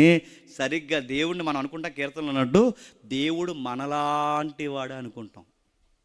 అందుకే మా కాకినాడ చర్చిలో వీలైతే ఎప్పుడైనా మీరు చూడండి, నేచర్ ఆఫ్ గాడ్ అని ఒక డాక్టర్ థియలాజికల్ సబ్జెక్ట్ ఉంటుంది. ఇప్పుడు పార్ట్ 2 చెప్పాం, పార్ట్ 3 చెప్తున్నాం. దేవుడు అంటే ఏంటి తెలియాలి. దేవుడు అంటే మాకు తెలుసు, దేవుడు మాకు తెలపడం ఏంటి, లాంగ్ హెయిర్ ఉంటుంది ఆయనకి అనకంటే. ఒక ఆయనకి ఇలాగే దేవుడు కనబడిపోయాడు అస్తమానం. ఎవరన్నా అడగండి, పవన్ దేవుడి దేవుళ్ళు చచ్చిపోయాడంటే, ఎందుకంటే అస్తమానం కనబడిపోయాడు అని చెప్పేవాడు. అప్పుడు మేము అడుగాం, అనే మీకు అస్తమానం దేవుడు కనబడిపోతున్నాడు, మాకు కనబడలేదు, మేము పాపులమా అని అడిగాం. మేము మాకు కనబడుతుంది ఏంటండి, అప్పుడు మంచి ముమ్మరంగా జరుగుతుంది అండి దేశంలో ఒక తగాదా. ఆ టైంలో మేము అడిగితే అప్పుడు ఆ అన్న అన్నాడు, నాకు కనబడతాడు తమ్ముడు, టిఫిన్ చేసే ముందు కనబడతాడు, భోజనం చేసే ముందు కనబడతాడు, ఇప్పుడు కూడా కనబడుతున్నాడు, మాకు కంగారు వస్తుంది, మాకు కనబడుతుంది ఏంటి అని. ఆ తర్వాత చెప్పాడు. నేను డౌట్ అడిగాను, అని ఎలా ఉంటాడని, అసలు దేవుడు అసలు ఎలా ఉన్నాడు అని అడిగితే అప్పుడు అన్నాడు, సామంసాయిగా ఉన్నాడు అన్నాడు. ఎవరు దేవుడు అడ్డా చెప్పండి. ఇలాంటివన్నీ నాసిరకం మాటలు ఎందుకు చెప్పినా, దేవుడు అంటే ఏంటో తెలియకపోతే, ఒకటి దేవుడు అంటే ఏంటో తెలియకపోవడం, 2 ఆ దేవుడు మనకు తెలిసిన ఆయన లోకు కట్టడం. యోనా గారు పేజ్ 2లో ఉన్నారు. లోకు కడుతున్నాడు. ఆయన ఏం చేస్తున్నాడు చూడండి. అక్కడి నుంచి పారిపోయాడట, వెళ్ళిపోయాడట. ఎక్కడి నుండి? యెహోవా సన్నిధి నుండి తర్షీసు పట్టణం పారిపోవాలని యోనా యొప్పేకి పోయి తర్షీసు ఒక వాడను చూసి ప్రయాణకు కేవిచ్చి కేవలం డబ్బులు ఇచ్చి యెహోవా సన్నిధిని నిలవక వాడవారితో కూడా తర్షీసునకు పోవుటకు వాడెక్కాడట. ప్రశ్న అడుగుతున్నాను, చెప్పండి. ఎక్కడికి పోవడానికట? తర్షీసుకు పోవడానికి అడుగుతున్నాను. తర్షీసే ఎందుకు వెళ్ళకపోయినాయి? తర్షీసు వాళ్ళు ఎందుకు ఎక్కాలనుకుంటే, ఏ వాళ్ళు పడితే ఆ వాళ్ళు ఎక్కితే కొన్ని వాడలు ఈ రేవులో స్టార్ట్ అయ్యి ఆ రేవులో దింపేస్తాయి. ఇప్పుడు మీకు ఉందిగా రేవు, ఆ రేవులో వస్తే ఈ రేవులో దింపేస్తే, కొన్ని వాళ్ళు రేవు టు రేవు అంటే ఈ రేవుతో ఎవరైతే ప్రయాణికులు ఉన్నారో అక్కడక్కడ దింపుకుంటూ వెళ్ళిపోతాయి. ఇది ప్రయాణాల వాడ కాదు, ఇది వర్తకపు వాడ. అంటే సరుకు తీసుకెళ్తుంది. ఎక్కడి వరకు తీసుకెళ్తుంది? మీరు తర్షీసు వాళ్ళ హిస్టరీ చదవండి. తర్షీసు వాళ్ళట ఒక్కసారి దేశం నుంచి బయలుదేరితే 3 years 3 సంవత్సరాల ప్రపంచంలో సముద్రాలన్నీ రౌండ్ కొట్టి వస్తాయంట. అంటే ఒక్కసారి స్టార్ట్ అయితే దేశాలు దాటి ప్రయాణం చేస్తాయి. అందుకే ఈ మనిషి అనుకున్నాడు, ఆ వాడ ఈ వాడ ఎక్కితే మళ్ళీ ఎక్కడో దిక్కుని దింపేస్తారు, మళ్ళీ దింపితే ఈయన వచ్చి మళ్ళీ సువార్త ప్రకటించమంటాడు. అందుకే మొత్తానికి ఇంకెక్కడ కనబడకుండా ఏ వాడ ఎక్కాలనుకున్నాడు? దేశం దాటేసే వాడ ఎక్కాలనుకున్నాడు. కానీ గమనించండి, నువ్వు దేశం దాటేయచ్చు, ప్రజలను దాటేయచ్చు, నినేవే పట్టణాన్ని దాటేయచ్చు, అన్నీ దాటి వెళ్ళిపోవచ్చు. కానీ దేవుని కనుసనలు దాటి వెళ్ళగలమా? మనం భూమిలో దాక్కున్నా వస్తాడు, ఆకాశం పైకెక్కినా వస్తాడు, పాతాళంలో పడినా నీతో మాట్లాడతాడు. ఆయన ఎక్కడున్నా ఆయన చూడని ప్రదేశం అంటూ లేదు. యోనా గారు మరి ఇలా ఆలోచిస్తున్నాడో మనకు తెలియదు, కానీ మొత్తం మీద డబ్బులు ఇచ్చి పోయాడట. అండర్ గ్రౌండ్లో పోయి ప్రశాంతంగా నిద్రపోతున్నాడట. దేవుడు వాడిని ఆపాలనుకోండి, ఎలా ఆపుతాడు? ఇప్పుడు ఎవరైనా మనకు సంబంధించిన వాళ్ళు పరారైపోయి వెళ్ళిపోయారు అనుకోండి, మనం ఎలా ఆపుతాం? బస్సులో వెళ్ళిపోతే ఎలాగ ఆపుతాం? అంతేనా? ఆపండి మా వాడు ఉన్నాడు, బంగారం పట్టిపోతున్నాడు, అలా ఆపండి అంటాం, ఏదో చెప్తాం కానీ ఇలాగ ఆపుతాం, లేదా జెండా ఊపుతాం, బైక్ అడ్డెడతాం, నడుతున్నాం. దేవుడు ఎలా ఆపుతాడండి? ఇలా ఆపుతాడా? ఆయన ఎలా ఆపుతాడు తెలుసా? సముద్రం తీరు మార్చేశాడు, గాలి వాటం మార్చేశాడు, ఒక్కసారి సుడిగాలి యొక్క దిశ మార్చేశాడు. సుడిగాలి తీవ్రత దాడిస్తే దానికి నీరు తోడైతే, గాలికి నీరు మేఘం తోడైతే అదేమవుతుంది తెలుసా? తుఫాను అవుతుంది. ఆ గాలి నీరు రెండు కలిస్తే తుఫానుగా మారింది. తుఫాను దెబ్బకి ప్రతి నావికుడు భయపడి ఆ తెరచాపల వాడ ఇక ప్రయాణం చేయడం కష్టం అనుకుని వారి దేవతలుగా ప్రార్థించారు. వాళ్ళకి మంచో చెడో ఒక అలవాటు ఉంది. మనం ఏదన్నా చేస్తే ప్రకృతి తేడా వస్తుంది, దేవుళ్ళు కోపమిస్తారు. అంటే మనం తేడాగా బ్రతికితే ప్రకృతి తేడాగా నడుస్తుందని తెలిసినా తెలియకపోయినా వాళ్ళకి ఒక పాయింట్ ఉంది. ఏమని? మనం సరిగ్గా ప్రవర్తించకపోతే ప్రకృతి మనకు అనుకూలంగా ఉండదు. ఈ రోజుకి కూడా అలా ఉంటుందంటే ఈ రోజుకి అలాగే ఉంటుంది. ఈ మాట నేను చెప్తే కట్ చేసి ఈ మనిషి పలానా గవర్నమెంట్ అంటారు. మనది ఏ గవర్నమెంట్ కాదు, మనది ఒకటే గవర్నమెంట్, నజరేడైన యేసు. ఈ మనిషి ఆ గవర్నమెంట్, ఏ గవర్నమెంట్ కాదు అయ్యా. నేను అడుగుతున్నాను, ఎందుకు ఈ మాట చెప్తానంటే దేవుడు ఆ రోజు నుంచి ఈ రోజు వరకు ప్రజలు సరిగ్గా మాటనకపోతే పనిష్మెంట్ ప్రకృతి ద్వారా ఇస్తాడు. ఆదాము మాటనకపోతే ఆదాము కొమ్ములు ఎరవడానికి దేన్ని శపించాడండి? నేల శపించాడు. ఆదాము ఆకలి దప్పమే కొట్టడానికి పంట మార్చేశాడు. మీరు బాగా వినండి, ఆహాబు భార్య యెజబెలు వీళ్ళ దొంగ పరిపాలన చేసి దొంగ అధికారులు అయితే వీళ్ళని ఎండగట్టడానికి, ప్రజలకు బుద్ధి చెప్పడానికి, రాజుకు బుద్ధి చెప్పడానికి ఏం ఆపేశాడు చెప్పండి? వర్షాన్ని ఆపేశాడంటే మీరు గుర్తుపట్టండి, ప్రజలు బాగోకపోయినా, పరిపాలన బాగోకపోయినా దేవుడు పడాల్సిన వర్షాలను కానీ, పండాల్సిన పంటలను కానీ పండకుండా దేవుడు ఏం చేస్తాడు? ఆపేస్తాడు. నేను చాలా దిక్కుని చెప్పిందే మీరు చెప్తున్నాను వినండి. కొన్ని ప్రభుత్వాలు వస్తే వర్షాలు పడవు. ఏ ప్రభుత్వం అని అడగండి. ముఖ్యాంశాలు మరోసారి. కొన్ని ప్రభుత్వాలు వస్తే కోనసీమ మునిగిపోద్ది. అదే ప్రభుత్వం అని అడగండి. ఆ మాట మీకు అర్థమవుతుంది లేదంటే ప్రభుత్వాలు సరిగ్గా లేకపోతే ప్రకృతిలో తేడా వస్తుంది. ఈ రోజుకి తేడా వస్తుంది. ఈ రోజు కాదు, ఎప్పటికీ. మనిషి మాట వినకపోతే ఇది మన మాట ఎందో మనకు అనుకూలంగా ఉండదు. అందుకే యోనా ఎప్పుడైతే దేవుడికి అనుకూలంగా లేడో సముద్రం మాట వినడం లేదట, గాలి మాట వినడం లేదట, తుఫాను మాట వినడం లేదట. సరిగ్గా వాళ్ళ ప్రయాణం చేస్తున్న వాడ మీద కొడుతుంటే భయపడిపోయి వాళ్ళ దేవతలు ప్రార్థించి మనలో ఎవడో తేడాగాడున్నాడు అని ఒక పాయింట్. అంటే ప్రకృతి అనుకూలంగా కాకుండా ప్రతికూలంగా మారుతుందంటే మనలో ఎవరో తేడా ఉన్నారని అర్థం. వెంటనే అన్నారట, ప్రార్థించంటే అందరూ ప్రార్థిస్తున్నారు. వాడ నాయకుడు కిందికి పోయి నిద్రపోద్దా, నీకేమొచ్చింది, అందరం ప్రార్థిస్తున్నాం, ఇక్కడ ఎంత ప్రమాదం జరుగుతుంటే నీకు ఎలా నిద్ర పడుతుందంటే నిద్ర పడుతుంది అన్నాడంట. ప్రశ్న ఏంటి చెప్తున్నా, అంత ప్రమాదం జరుగుతుంటే నువ్వు నేను అక్కడ ఉంటే ఏం చేద్దామండి? చెప్పండి, నిజాయితీ చెప్పండి. నువ్వు నేను అదే వాళ్ళలో ఉంటే ఏం చేస్తాం? మనము నిద్రవుతాం. నన్ను సీరియస్గా యోనకన గొప్పలాగా ఏం చూడకండి. మనము నిద్రవుతాం. అలాగే అలా నిద్రవుతాం. మళ్ళీ చెప్తున్నాను, గుర్తుపెట్టుకోండి, నిద్రవుతాం. ఎందుకు చెప్తున్నా, చుట్టూ మరణము, తుఫాను, భీకరమైన గాలులు, సముద్రము, అలజడి, ప్రయాణం, ఇక జీవితం ఆగిపోతున్న టైంలో ఈయన ఎలాగైతే నిద్రపోయాడో, కరోనా టైంలో నిద్రపోయాం లేదు చెప్పండి. చర్చిలు లేవు, మాంసాలు దొరుకుతా లేదు, బట్టల షాపులు లేవు, రేషన్ కార్డులు లేవు, ఏమీ లేవు, సహవాసాలు లేవు, ప్రసంగాలు లేవు, ఎక్కడికెక్కడ లాక్డౌన్లు, ఈదులు మూసేశారు. ఇంట్లో ఉండి ఏం చేసాం? 24 hours ప్రార్థన చేసామా? వండుకుని తినేసి లావైపోయాం. అంతనే ఇంకేమేం చేసామని చెప్పండి. లాక్డౌన్లో ఏమైంది? వెయిట్ పెరిగిపోయారు చాలా మంది. కొన్ని మాటలు ఉన్నాయి, కొన్ని సర్వేలు నేను చెప్పకూడదు, ఎందుకంటే పదాలు తప్పు పడుతున్నారు కానీ నేను చెప్పలేకపోతున్నాను. కొన్ని సర్వేల్లో విచిత్రమైనవి. నేర ప్రవృత్తి అంతా, నీచమైన కార్యాలంతా, జనాభా సంఖ్య అంతా ఇంత కాదు, ప్రతి మనుషుల్లో వింత కార్యాలన్నీ లాక్డౌన్లో జరిగాయి. చర్చిలు మూసేశారు, అన్నీ మూసేశారు. అయ్యో మళ్ళీ చర్చ్ ఎప్పుడు తెరుస్తారన్న బాధ ఉందా? స్టేటస్ లేడు చెప్పనా, మళ్ళీ మటన్ ఎప్పుడు తింటాము, ఇది స్టేటస్. ఆ టైంలో బజ్జీలు ఎప్పుడు తింటాము చెప్పండి, పానీపూరి తిని పాసిపోయి ఎన్ని రోజులు అయిపోయిందో ఈ గొడవలు. అంటే చర్చి లేదని భయం లేదు చెప్పండి, ప్రమాదం వస్తుందని భయం లేదు, చావులు ఈ ఈదులో పక్క ఈదులోనే చనిపోయాడు కరోనా వచ్చి అంటే అది భయం లేదు. ఏం చేస్తారు చెప్పండి, ఎన్నీళ్ళు కాసుకోవడం, పశువు జలుకోవడం, అని పీల్చడం, వండుకుని తినేయడం, ఇదేనా గొడవ? ఇంకేమైనా ఉంది చెప్పండి. యోనా గారు ప్రమాదం వస్తున్నప్పుడు ఎలాగైతే నిద్రపోయారో చెప్పండి, చుట్టూ ప్రపంచం చచ్చిపోతుందో అని గవర్నమెంట్ చెప్పినా మనము నిద్రపోయాము. అందుకే యోన మనలాంటి చెప్పండి స్వభావం గల మనుష్యుడే. నిద్రపోయాడు, నావికుడు వచ్చాడు, లేచి నీ ఇష్ట దైవానికి ప్రార్థన చేయంటే ప్రార్థన చేయకముందే నాకు విషయం తెలుసు. ఎంత ప్రకృతి సముద్రం ఎలా ఎందుకు అయిపోతుందంటే ఆకాశాన్ని భూమిని పుట్టించి నడిపిస్తున్న ఆ దేవునికి నేను సేవకుడిని. ఇదంతా చెప్పండి, మళ్ళీ అంత భయం లేనితనం చూడండి. ఇదంతా నా వల్లే జరుగుతుందంటే వాళ్ళు అన్నారు, మరి ఇప్పుడు ఏం చేయాలంటే వెయిట్ ఏం కంగారు పడకండి, నేను ఆ దేవునికి ప్రార్థన చేసి మళ్ళీ వెనక్కి వెళ్తాను అంటే బాగుంది. అనలేదు, ఏమన్నా చెప్పనా, ఇసిరేయండి నన్ను. ఈ ధీమా పొద్దులో లేదండి, ఏంది సముద్రంలోకి నడుతున్నాను. అదేమైనా పిల్లకాలవా పోరు మీ నరసాపురాన్ని కోనసీమకున్న మధ్యన గోదావరి పాయ, అది ఎలా ఇస్తే అది మహాసముద్రం, దాని పేరు మధ్యధరా సముద్రం. అలాంటి సముద్రంలోకి ఇసిరేస్తే ఏమవుతాం? మొన్నందరం మేము సెమినార్ బాగా జరిగిందని గట్టిగా ఐలాండ్లో పెట్టాం.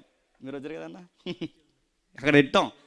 ఐలాండ్ కాకినాడ ఐలాండ్ ఉంది, ఐలాండ్ లోపల పెట్టాం. అంతా దేవుడు బాగా చేశాడు, దేవునికి మహిమ చెల్లించాలి పెడితే వచ్చేటప్పుడు వాడ సరిపోలేదు, జనాభా ఎక్కువైపోయారు. ఆ వాడ ఎక్కారు. అక్కడి నుంచి అక్కడికి 14-16 కిలోమీటర్లు ఉంటుందండి ఆ దీవు నుండి కాకినాడ ఒడ్డుకి. అక్కడి నుంచి అక్కడికి వచ్చేలోపు అందరికీ టెన్షన్ వచ్చింది, ఎందుకంటే అర్థమైపోతుంది అది మునిగిపోద్దని. ఒక వాడంతా ఎక్కేసారంటే వాడకన్నా కెపాసిటీ వెయిట్ పెరిగిపోయింది.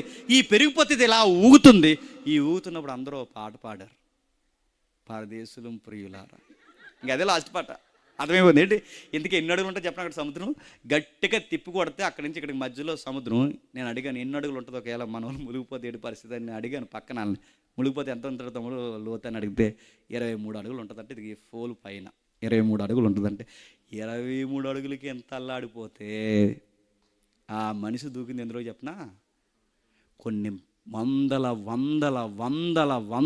మీటర్ల లోపలికి మునిగిపోయే కిలోమీటర్ల లోతుండే భయంకరమైన మధ్యధరా సముద్రంలోకి ఇసిరేనాడు. ఎంత ధీమా అంటే ఈయనకి సేవ అంటే చెప్పండి లెక్కలేదనాలా, దేవుడు మాట అంటే లెక్కలేదనాలా.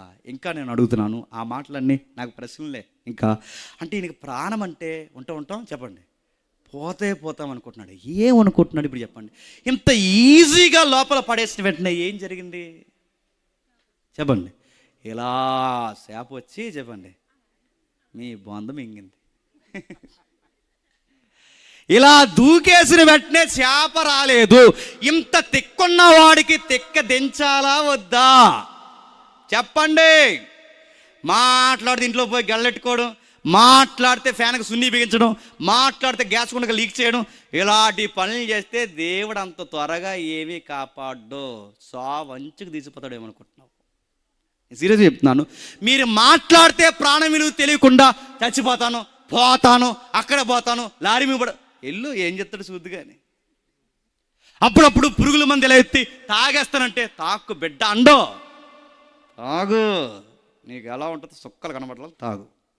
యోనా గారు లోపల దూకితే చేప వెంటనే రాలేదు. క్రోనాలజికల్ ఆర్డర్లో మీరు బైబిల్ చదవండి, చేప వెంటనే రాలేదు. మరి ఏమైంది, దేవుడు యోనాని వదిలేశాడు. దూకో, నీకు మాట అంటే లెక్కలేదు, సేవ అంటే లెక్కలేదు, చెప్పమంటే లెక్కలేదు, నేనంటే లెక్కలేదు. ఇప్పుడు పైగా ధీమాగా ఒక అన్యులు ఏం చేద్దామంటే ప్రార్థన చేద్దాం అనకుండా నన్ను ఇసిరేండి అన్నారంటే ఇప్పుడు చెప్పండి, ప్రాణం విలువ ఈ పెద్దానికి తెలిసేలాగా దేవుడు చెయ్యాలా వద్దా? చెయ్యాలి. అందుకే ఏం చేస్తాడు తెలుసా, వదిలేస్తాడు. వదిలేస్తే ఏమైందో 2వ అధ్యాయం చూడండి, 17 వచనం మర్చిపోండి. 1వ అధ్యాయం 17 వచనం మర్చిపోండి. 2వ అధ్యాయం 1వ వచనం. ఆ మత్స్యము కడుపులో నుండి యోనా యెహోవాకు ఎలాగ ప్రార్థించాడు. ప్రశ్న, ఇందాక వాళ్ళు ఉన్నప్పుడు ఏం చేశాడు చెప్పండి, ఇందాక వాడలో ఉన్నప్పుడు ఏం చేశాడు, వాడ దిగువ భాగన నిద్రపోయాడు. ఇప్పుడు శాప గర్భంలో ఏం చేస్తున్నాడు నేను అడుగుతున్నాను. అక్కడేమో నిద్రపోయాడు, ఇక్కడేమో ప్రార్థన చేస్తున్నాడు. అక్కడ నిద్రపోవడం దేనికి, ఇక్కడ ప్రార్థన చేస్తున్నాడు అంటే మధ్యలో ఏదో కంగారు పెట్టే కార్యం జరిగిందా లేదా? ఏం జరిగిందంటే ఇప్పుడు చేప గర్భంలో ప్రార్థన చేస్తున్నాడు. ఎన్ని రోజులు అంటే 3 రోజులు ఉపవాస కొడుకులు పెట్టుకున్నాడు.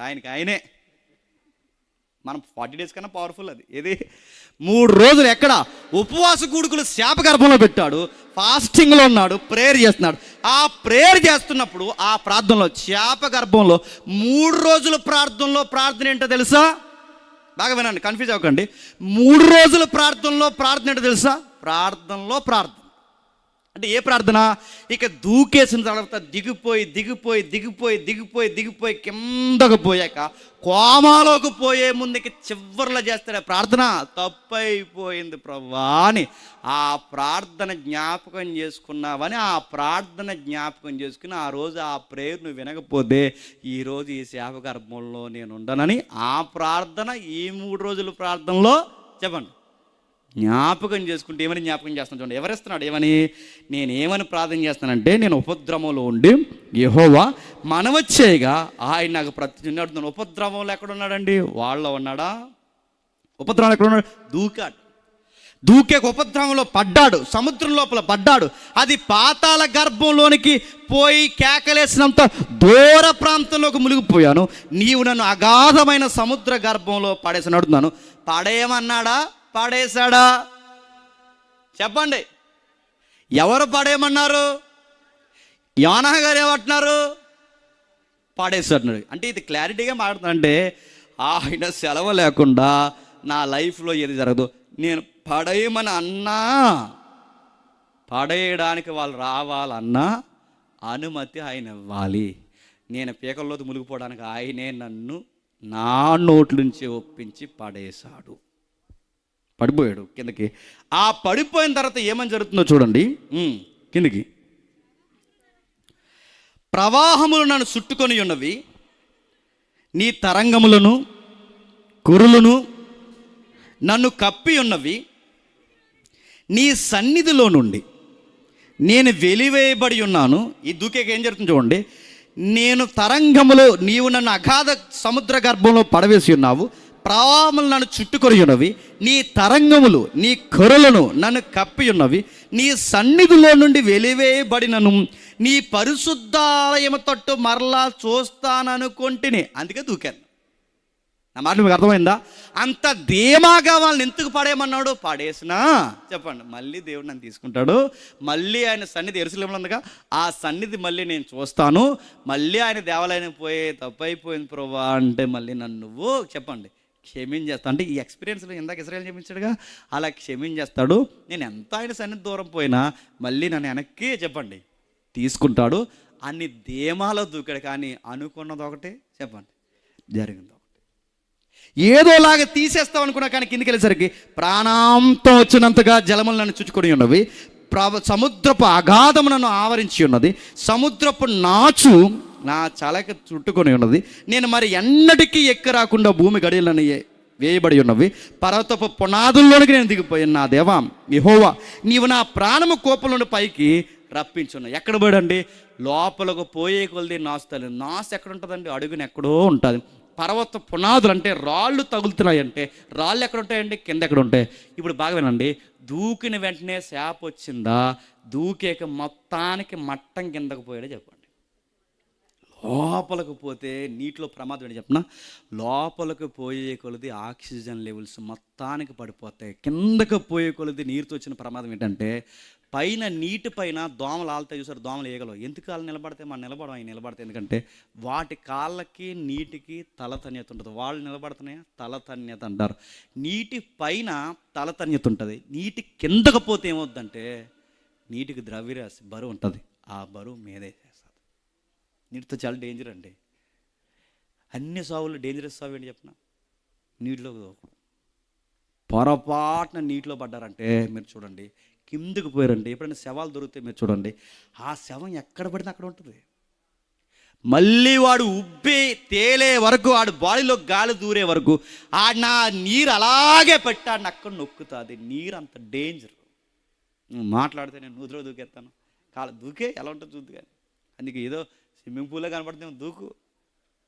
దాంట్లోకి వెళ్ళావు, దాంతో ప్రమాదం. అందుకు చూడండి ప్రపంచంలో బాగా డబ్బున్న వాళ్ళు బలుసున్న అందరూ ఇంకేమీ చూడడానికి లేదని మునిగిపోయిన టైటానిక్ చూడడానికి వెళ్ళారు. చూసారా మధ్య మునిగిపోయిన టైటానిక్ చూడడానికి లేటెస్ట్ మినీ సబ్మెరైన్ వేసుకుని లోపలికి వెళితే లేటెస్ట్ టెక్నాలజీ తెలితే లోపలికి వెళ్ళేసరికి ఆ సబ్మెరైన్ ఏమని తెలుసా? పేలిపోయింది. నీరు ఎలాంటి దాన్ని పేల్చేస్తుంది. అది పేలిపోయింది. పేలిపోవడమే కాదు, లోపల ఉన్న ఈ కుబేర్లందరూ 5-6 ఉన్నారు. వీళ్ళందరూ చేపలకి మేత వేస్తామే, ముక్కల మేత, అలా ముక్కలుగా నీటి దెబ్బకి ముక్కలుగా దేహం సిదిగిపోయింది. అంత డేంజర్ లోపలికి వెళ్తాయి. ఆ లోపలికి వెళ్ళే కొలది అర్థమైపోయింది, భూమి గడియలేసేస్తాయి, సముద్రం అనిసేస్తుంది, నన్ను లోపల పోయేసరికి నాసు తగులుతుంది, పర్వత పునాదులు తగులుతున్నాయి, నాకు అర్థమైపోయింది ప్రభువా అని అంటూ 6వ వచనంలో, యెహోవా నీవు నా ప్రాణము కోపంలోనికి పైకి రప్పించి ఉన్నావు, కోపంలో ఉండి నా ప్రాణము నాలో మూర్చెల్లగా. ఇప్పుడు చెప్పండి, లోపల పోయాక లాస్ట్లో ఏం జరిగింది చెప్పండి? కోమాలోకి పోయాక చేప ఎలా మింగుతుందో యోనా చూసాడా చూడలేదా? చెప్పండి. కోమాలోకి పోయాడు, ఆయనకేం తెలుసు? ఇంకా కోమాలోకి పోయినా మొత్తం ఇచ్చిన తర్వాత మనకి కత్తి ఎక్కడేటో మనకేం తెలుస్తుందా? తెలదు మనకు. అలాగే యోనా గారు కూడా కోమాలోకి పోయాడే కాదు, పోయేలాగా దేవుడు ఎప్పటివరకు కాపాడలేదు చెప్పిన, దూకుతానని మళ్ళీ ఇంకొకసారి యోనా గారు లైఫ్లో అనకూడదంటే చెప్పండి ఎక్కడి వరకు లాక్కెళ్ళిపోయాడు చెప్పండి? దేవుడు ఆడుకల్లా లాక్కెళ్ళిపోయాడు, నాచు వల్ల లాక్కెళ్ళిపోయాడు.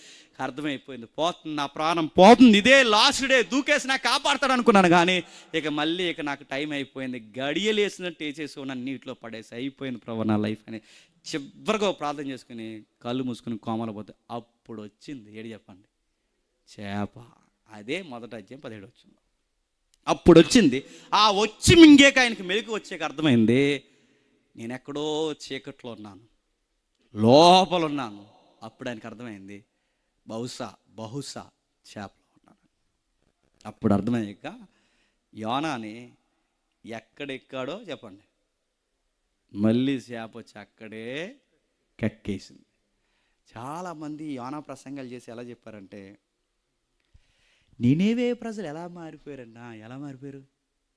ఎలా మారిపోయారంటే వాక్యం విని కాదంట, చేప అంట నినేవే పట్టణం తినంగా వచ్చేసి అలా తుపుక్కుమని ఊసేస్తే ప్రజలందరూ చూసి ఇదేంటి చేప లోపల నుంచి వచ్చాడు, ఇది పెద్ద వింత, ఈ మనిషి ప్రసంగం మనం ఎలాగైనా సరే చెప్పండి వినాలని చెప్పి అలా ఉంది అక్కడ. ఇంకా గమ్మత్తు అడుగుతున్నాను చూడండి, అసలు యోనా అని చేపకక్కడు నినేవే ప్రజలు చూసారా? చూడలేదు. పైగా అనుకున్నారంట, మన బాడీ అంతా న్యాచురల్గా ఉంది, మనిషి బాడీ అయితే తెల్లగా ఉంది, చేప గర్భంలో 3 రోజులు ఉన్నాడు కదా అందుకే తెల్లగా అయిపోయాడు, మనం ఈ మెసేజ్ వినాలనుకున్నారంట. వీళ్ళు చుట్టాలు ఉన్నారు అక్కడ, ఎక్కడ? నినేవేలో. నేను అడుగుతున్నా, ఎందుకు ఇలా చెప్తారంటే వీళ్ళు హిస్టరీ చూడరండి, జాగ్రఫీ చూడరు, లాజికల్గా క్రోనాలజికల్ ఆర్డర్ ఏదవుతుందో అది చూడరు, ఏం జరుగుతుందో చూడరు, కాంటెక్స్ట్ చూడరు. వీళ్ళకి ఏదనిపిస్తే చెప్పండి అది చెప్పేస్తారు. మనకు అంతా వినేసి మనకు ఒడి గుర్తుంటుంది, చేప మింగింది ఊసింది. ఎందుకు మింగింది, ఎందుకు ఊసింది విషయం చెప్తున్నాను వినండి. ఎక్కడ ఊసింది? ఏ మధ్యధరా సముద్రంలో ఎక్కాడో అక్కడే ఊసింది. అసలు నినేవే ప్రజలు చూసే అవకాశం లేదు. ముగిద్దాం. నినేవే ప్రజలు చూసే అవకాశం లేదు, ఎందుకంటే నినేవే పట్టణానికి యోనా ఎక్కిన వాడెక్కిన సముద్రానికి సంబంధమే లేదు. ఎందుకంటే నినేవే పట్టణం ఇందాక మాట్లాడుకున్నాం, 2 నదుల మధ్య ఉంది. ఎక్కడ? యూఫ్రటీస్, టైగ్రిస్, ఇద్దికేలు, ఫరాత్. అది నదుల మధ్య ఉన్న ప్రాంతం. యోనా ఎక్కింది ఎక్కడ? ఎప్పే వాటర్. ఇది ఎక్కడ ఉంది? ఇజ్రాయెల్ దగ్గర ఉందంటే ఇజ్రాయెల్కి దగ్గరకున్న సముద్రం ఏంటంటే మధ్యధరా సముద్రం. నినేవే పట్టణం దగ్గర అసలు మాట్లాడుకుంటే సముద్రమే లేదు, ఆ ఏరియాలో సముద్రం లేదు. నినేవే పట్టణస్తులు సముద్రాన్ని చూడాలంటే 500 మైళ్ళు రావాలి. 500 మైళ్ళు, కొన్ని వందల కిలోమీటర్లు దాటితే కానీ, 500 మైళ్ళు దాటితే కానీ మధ్య. అంటే వీళ్ళకి ఎక్కడ నినేవే పట్టణం, ఎక్కడ సముద్రం, ఇక్కడ చేపకి ఎక్కడికి వచ్చేసరికి ఎండిపోదా? కానీ చూసి మారిపోయాడు, అసలు చూసే అవకాశమే లేదు. అసలు యోనా అనే చేప మింగికెక్కడం యోనాకే బాగా చెప్పండి తెలుసు. ఆ తర్వాత బయటకు వచ్చాక యోనా ప్రసంగం చెప్పమన్నాడు దేవుడు. ఏమని చెప్తున్నాడు? 3వ అధ్యాయం మొదటి వచనం త్వరగా ముగిద్దాం. అందులో యెహోవాకు 2వ మారు యోనాకు ప్రత్యక్షం ఇలాగ సెలవిచ్చును, నీవు లేచి నినేవే మహాపురం పోయి నువ్వు తెలియజేయనిదేమనగా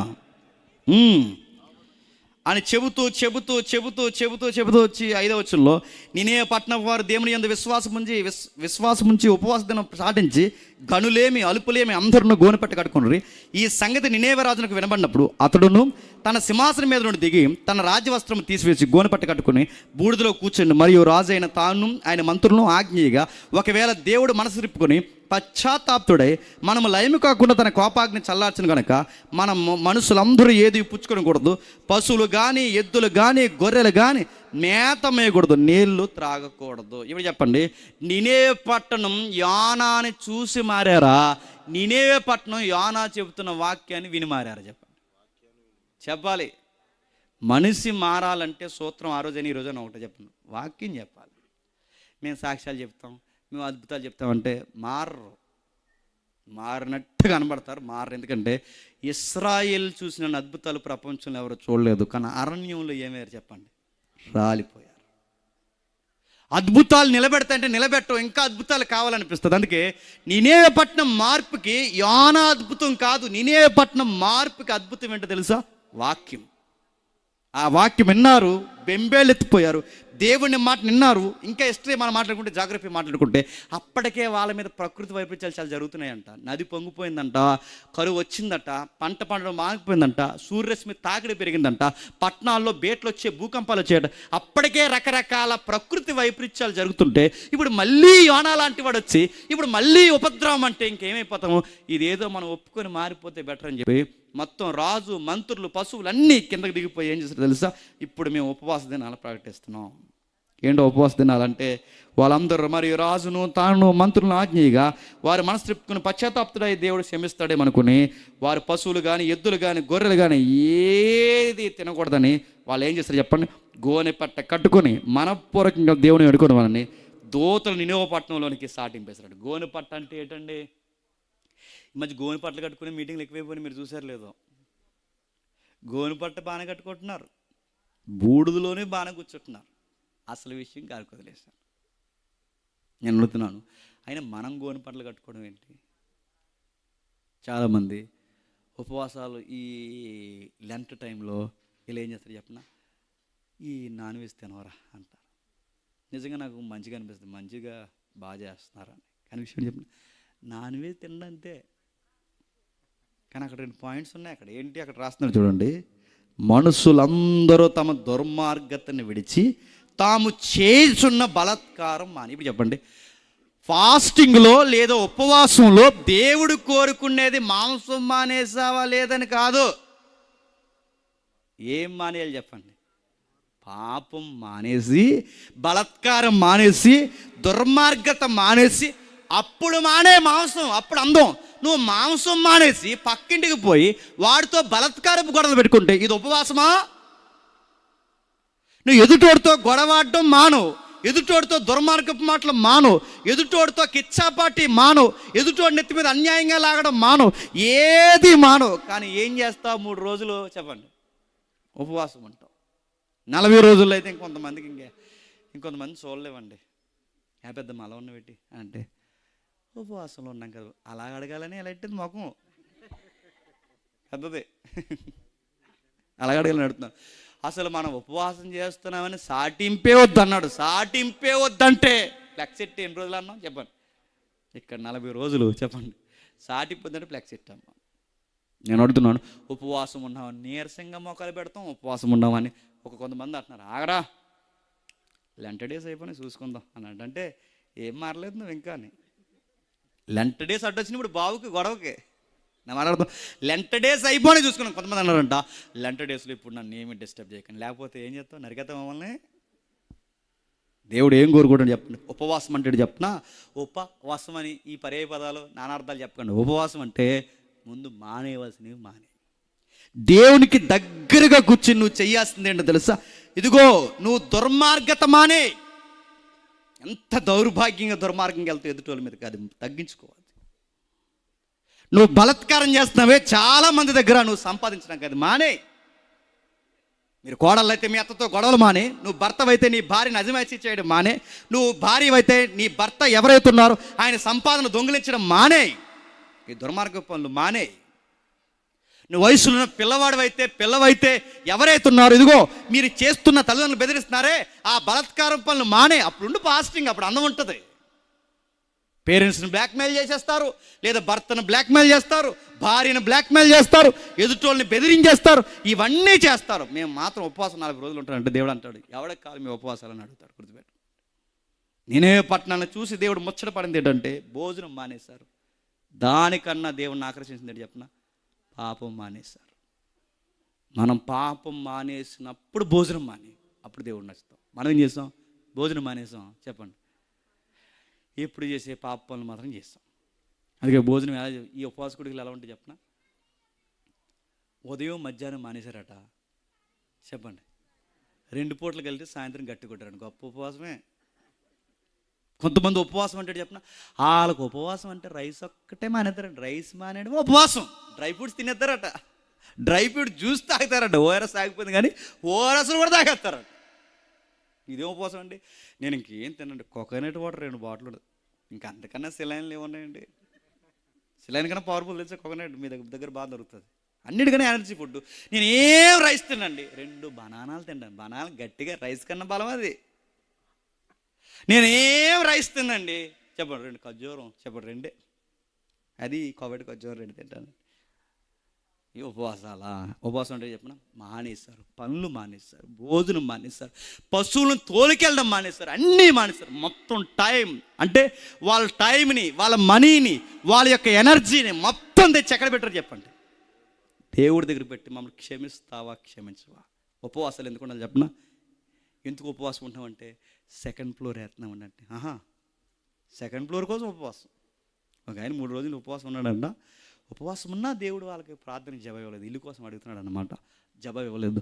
పాస్టర్ గారు సీరియస్గా అన్నారు, నీకెందుకు దేవుడు, నువ్వు ఇల్లు అడుగుతున్న దేవుడు ఎందుకు నీకు జవాబు ఇవ్వలేదు తెలుసా? కుమారుడు అనగాని ఇంగ్లీష్లో చెప్తాడండి మెసేజ్ అయినా. ఎందుకు పాస్టర్ గారు అని అడిగాడంటే, ఎందుకు ఇవ్వలేదంటే, నువ్వు ప్రేయర్లో మార్బుల్స్ టైల్స్ దేవుడు క్లారిటీగా చెప్పలేదు, అందుకే ఇవ్వలేదు నీకు అన్నాడు. అందుకంట ప్రేయర్లు అంట టైల్స్ అనో మార్బుల్స్ అనో దేవుడు చెప్పలేదు, అందుకు ఇవ్వలేదంట దేవుడు. అందుకే ఆలస్యం అయిపోయిందంట. ఇల్లుల కోసం ఉపవాసం ఉండడం ఏంటి? సమాధుల దొడ్డు కోసం ఉపవాసం ఉండడం ఏంటి? పెళ్ళిళ్ళ కోసం ఉపవాసం ఉండడం ఏంటి? పిల్లల కోసం ఉపవాసం ఉండడం ఏంటి? అసలు ఉపవాసం అంటే బైబిల్ని పిండితో వచ్చే కంటెంట్ ఏంటి తెలుసా?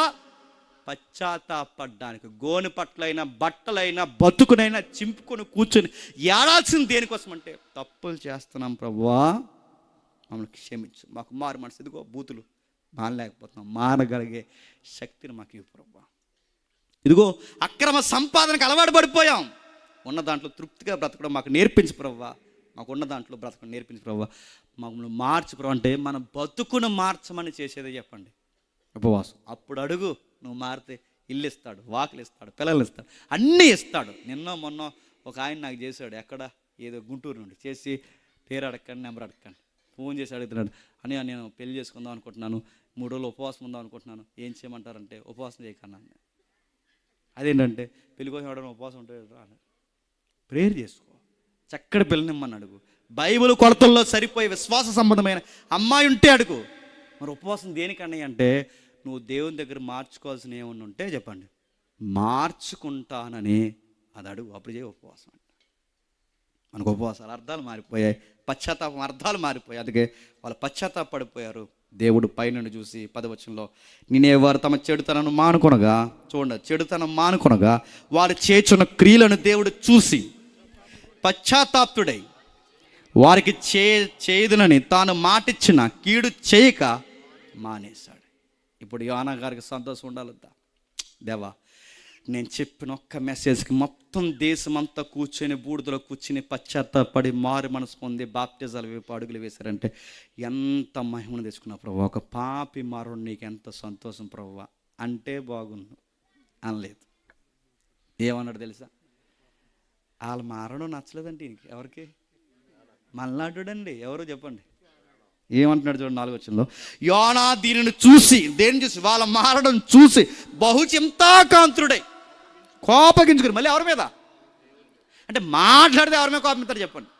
దేవుడి మీద కోపగించి, యెహోవా నేను నా దేశమందు ఉండగా ఇట్లు జరుగునని అనుకుంటున్నాను కదా, అందువలననే నీవు కటాక్షము, జాలి, బహు శాంతము, అత్యంత కృపగల దేవుడివై ఉండి పశ్చాత్తాపడి కీడు చేయి మానదు అని నేను తెలుసుకుని దానికి ముందుగానే ఎప్పుడెప్పుడు ఇశ్రాయేలుకి నేనే వారి గొడవలు ఉన్నాయని పారిపోయాడా? ఈ మనిషి మాట నెరవేరకుండా ఆగిపోతే దేవుడు మారిపోతాడని పారిపోయాడా? చెప్పండి. అది అసలు పాయింట్ అయింది. గతంలో ఇశ్రాయేలుని ఇలాగే అన్నావు, అని చంపలేదు. ఇప్పుడు వీళ్ళకి చెప్పమన్నావు, వీళ్ళనే చంపో, ఇలాంటిది ఏదో చేస్తామని అంటే ఈయనకి ఏం జరగాలి చెప్పండి? చచ్చిపోవాలి ఈయన ముందు. మనం అలాంటి వాళ్ళం అంటే అలాంటి వాళ్ళమే. అందుకే చూడండి ఆయన ఏమంటున్నాడు చూడండి, నేను బ్రతుకుడి కంటే చచ్చుట మేలు, యెహోవా నన్ను ఇంకా బ్రతికి నీకు చంపమని యెహోవాకి మనవంటే ప్రార్థన చేయగా. ఇదేం ప్రార్థన అండి? ఏమని? వాళ్ళు బాగున్నారు, నాకు బతకాలనిపించట్లేదు, నన్ను చంపే అన్నాడట. మనం అలాంటి వాళ్ళం కాదు చెప్పండి. చెప్పండి, మన ప్రార్థన మేము అస్సలు అలా చేయమని మేము చాలా మంచిగా అనకండి. మనం అలా చేద్దాం చెప్పనా? మన ప్రార్థన అంటే చెప్పనా, బాగా కష్టాలు ఎక్కువైపోయినాయి అనుకోండి, కంపేర్ చేసే ప్రేయర్ అంటే చెప్పనా, ఈదులు అందరూ బాగానే ఉన్నారు ప్రభువా, మాకే ఎందుకు? ఇది యోనా ప్రార్థనే. ఆలో బాగానే ఉన్నారు, ఏళ్ళు బాగున్నాడు, ఆ ఎదవా బాగున్నాడు, మా బతుకులు ఏంటి ప్రభువా ఇలాగైపోయినాయి? ఊర్లో ఎంతమంది పిల్లలు ఉండగా మా పిల్లోడే ఫెయిల్ అయిపోవాలి ప్రభువా. ఇది ఎలా ఉందంటే మనం నాశనం అయిపోతే చెప్పండి, అందరూ నాశనం అయిపోవాలి. నా మాటలు అర్థమవుతున్నాయా? మనకన్నా బాగా ఇల్లు ఎవరైనా కట్టుకున్నా మనకన్నా మనసు బాగోదు చెప్పండి. మనకన్నా ఎవరైనా మంచి బట్టలు వేసుకున్నా మనసు బాగోదు. మనకన్నా ఎవరైనా అందంగా ఉన్నా మనసు బాగోదు. మనకన్నా బాగా డబ్బులు శాలరీ సంపాదించే మనసు మనం అదో టైప్ అండి. దేవుళ్ళు ఉంటాం కానీ అదో టైపు.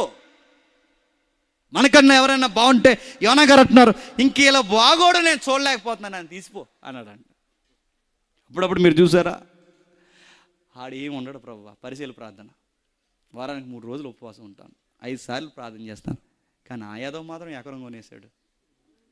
నీ నీతిని బట్టి నిలబడుతున్నా, కనీసం సెంటి నేల కూడా గవర్నమెంట్ ఇవ్వలేదు ప్రభు. ఎందుకు ప్రభు ఈ బతుకు? ఇవన్నీ పరలోకం కంగారైపోతుందండి ఈ ప్రార్థనలని విని. ఇటు ఇలా ఉన్నారు కోనసీమలో అని గుర్తుపెట్టుకోండి. నిజంగానే ఇవన్నీ కంగారైపోయే ప్రార్థనలు. ఏం ప్రార్థన చూడండి, అది కంపేర్ చేస్తున్నారు. అప్పుడు యోనా ఆ పట్టణంలో నుండి పోయి దాని తూర్పు తోటి బస చేసి అచ్చట పందులు ఒకటి వేసుకొని పట్టణమునకు ఏమి సంభవించునో చూదును అనుకుని ఆ నీడను కూర్చొని ఏం వేసుకున్నాడట? పందిరి వేసుకుని ఏం చూస్తున్నాడట? ఏమైపోయాడట? ఈ పట్టణానికి ఏదో జరగకుండా ఉంటుందా? అప్పుడు నా మెసేజ్ అదిరా, యోనా మెసేజ్ అంటే అని చెప్పకుండా ఉంటాను. ఇప్పుడు చెప్పండి, ఇది చదువుతుంటే నేనేవే ప్రజలు మారారో లేదో తర్వాత విషయం, కానీ అర్జెంటుగా ఈ గ్రంథంలో మారాల్సింది ఎవరు చెప్పనా? యోనా పాస్టర్ గారు. పాస్టర్ గారే మారాలి. ఇక్కడ మారాల్సింది పాస్టర్ గారు. ముందు ఈయన మారాలి, తర్వాత నేనే ప్రజలు, తర్వాత ముందు ఈయన. అందుకే దేవుడికి చాలామంది ప్రవక్తలు ఉన్నా, చాలామంది నీతిమంతులు ఉన్నా, చాలామంది ఉపదేశకులు ఉన్నా, దేవుడు యోనా గారిని ఎందుకు పంపించాడంటే ఆ పట్టణమే కాదు మారాల్సింది చెప్పండి, యోనా గారు కూడా మారాలి. కనుక రంగంలోనికి దేవుడు అవసరమైతే సముద్రంలో పడేసి లేపి, అవసరమైతే చచ్చిపోయినా బతికిస్తాడు, బతికించి అవసరమైతే శాపను పంపించి తీసుకొచ్చి మళ్ళీ ఆ సీన్లో నేను, ఎందుకంటే ఈయన మారాలి. నినివే పట్టణం మారడం ఎంత అవసరమో ఈ పెద్ద ఆయన సేవకుడు మారడం కూడా చెప్పండి అంతే అవసరం. అందుకే ఆ పందులు ఒకటేసుకుని ఏమి సంభవిస్తా చూస్తారు. మనం కూడా అలాంటి వాళ్ళం అంటే అలాంటి వాళ్ళమే. మనం బాగా ప్రార్థన చేసుకుని బాగా చర్చికెళ్ళి మనం ఏమి గొడవలు పెట్టుకోకుండా ఎదుటోళ్ళు మన దగ్గరికి వచ్చి గొడవ పెట్టుకుంటే అప్పుడు అసలు భక్తి బయటకు వచ్చేస్తుంది. ఏమంటే చెప్పిన నాలాంటి నీతిమంతుడు నువ్వు అన్నావు కదరా, చూస్తా ఎలా బతుకుతావో చెప్పండి, నేను చూస్తా. డ్యూటీకి వెళ్ళి వస్తున్నావు కదా, దారిలో నీకు ఏమి చెప్పండి. ఇది ఎలా ఉందంటే చెప్పండి, ఏమీ జరగకుండా ఉంటుంది. మమ్మల్ని అన్నారు కదరా, పిడుగు అడిపోద్దురా మీ ఇంటి మీద అంటాను. ఆ దేవుడు ఉన్నాడు చూసు. ఈ మాటలన్నీ చూసారా? ఆ దేవుడు ఉన్నాడు. ఇంకా దేవుడికి అప్పగించేసింది. వీళ్ళు చెప్తే ఇంకా దేవుడు ఇంకా ఓకే అరసేస్తాను కంగారు పడక అన్నట్టు.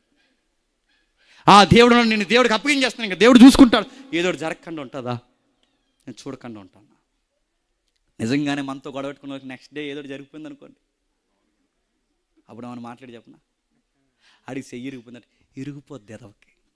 ఎందుకు ఇరిగిపోయింది చెప్పిన, నేను అన్యాయంగా నా మీదకి చెప్పండి, అందుకే ఇరుగు ఆటు గుద్దేసింది ఎదవని.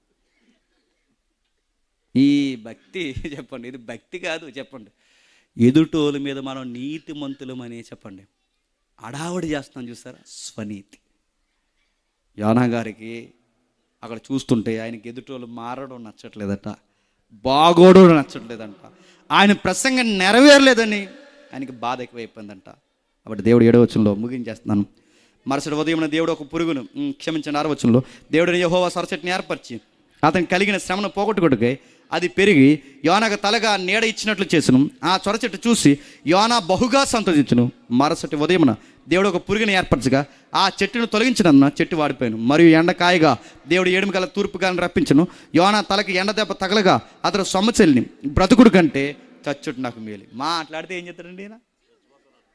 ఇందాక సముద్రంలోకి చెప్పండి, అదే గొడవ. ఇందాక వాళ్ళు మారినప్పుడు చచ్చిపోతారు అంటున్నాడు, వీళ్ళు బాగుంటే చచ్చిపోతారు అంటున్నాడు. ఇప్పుడు చెట్టు ఎండిపోతే చచ్చిపోతారు, ఎండగాస్తే చచ్చిపోతాడు, వాన కుడితే. ఈయనకి మాట్లాడితే చెప్పండి, ప్రాణం ఏదో ఈయన ఏమనుకుంటున్నాడంటే అలా వెళ్ళి ఇలా వచ్చాడు అనుకుంటున్నాడు. ఈయన మాట్లాడితే ఎండగాస్తే చచ్చిపోతాడట, గాలి అయిపోతే చచ్చిపోతాడట, వాళ్ళు మారితే చచ్చిపోతాడట, వాళ్ళ పట్టణం బాగుంటే చచ్చిపోతే, నేను ప్రసంగం నెరవేరకపోతే చచ్చిపోతాడట.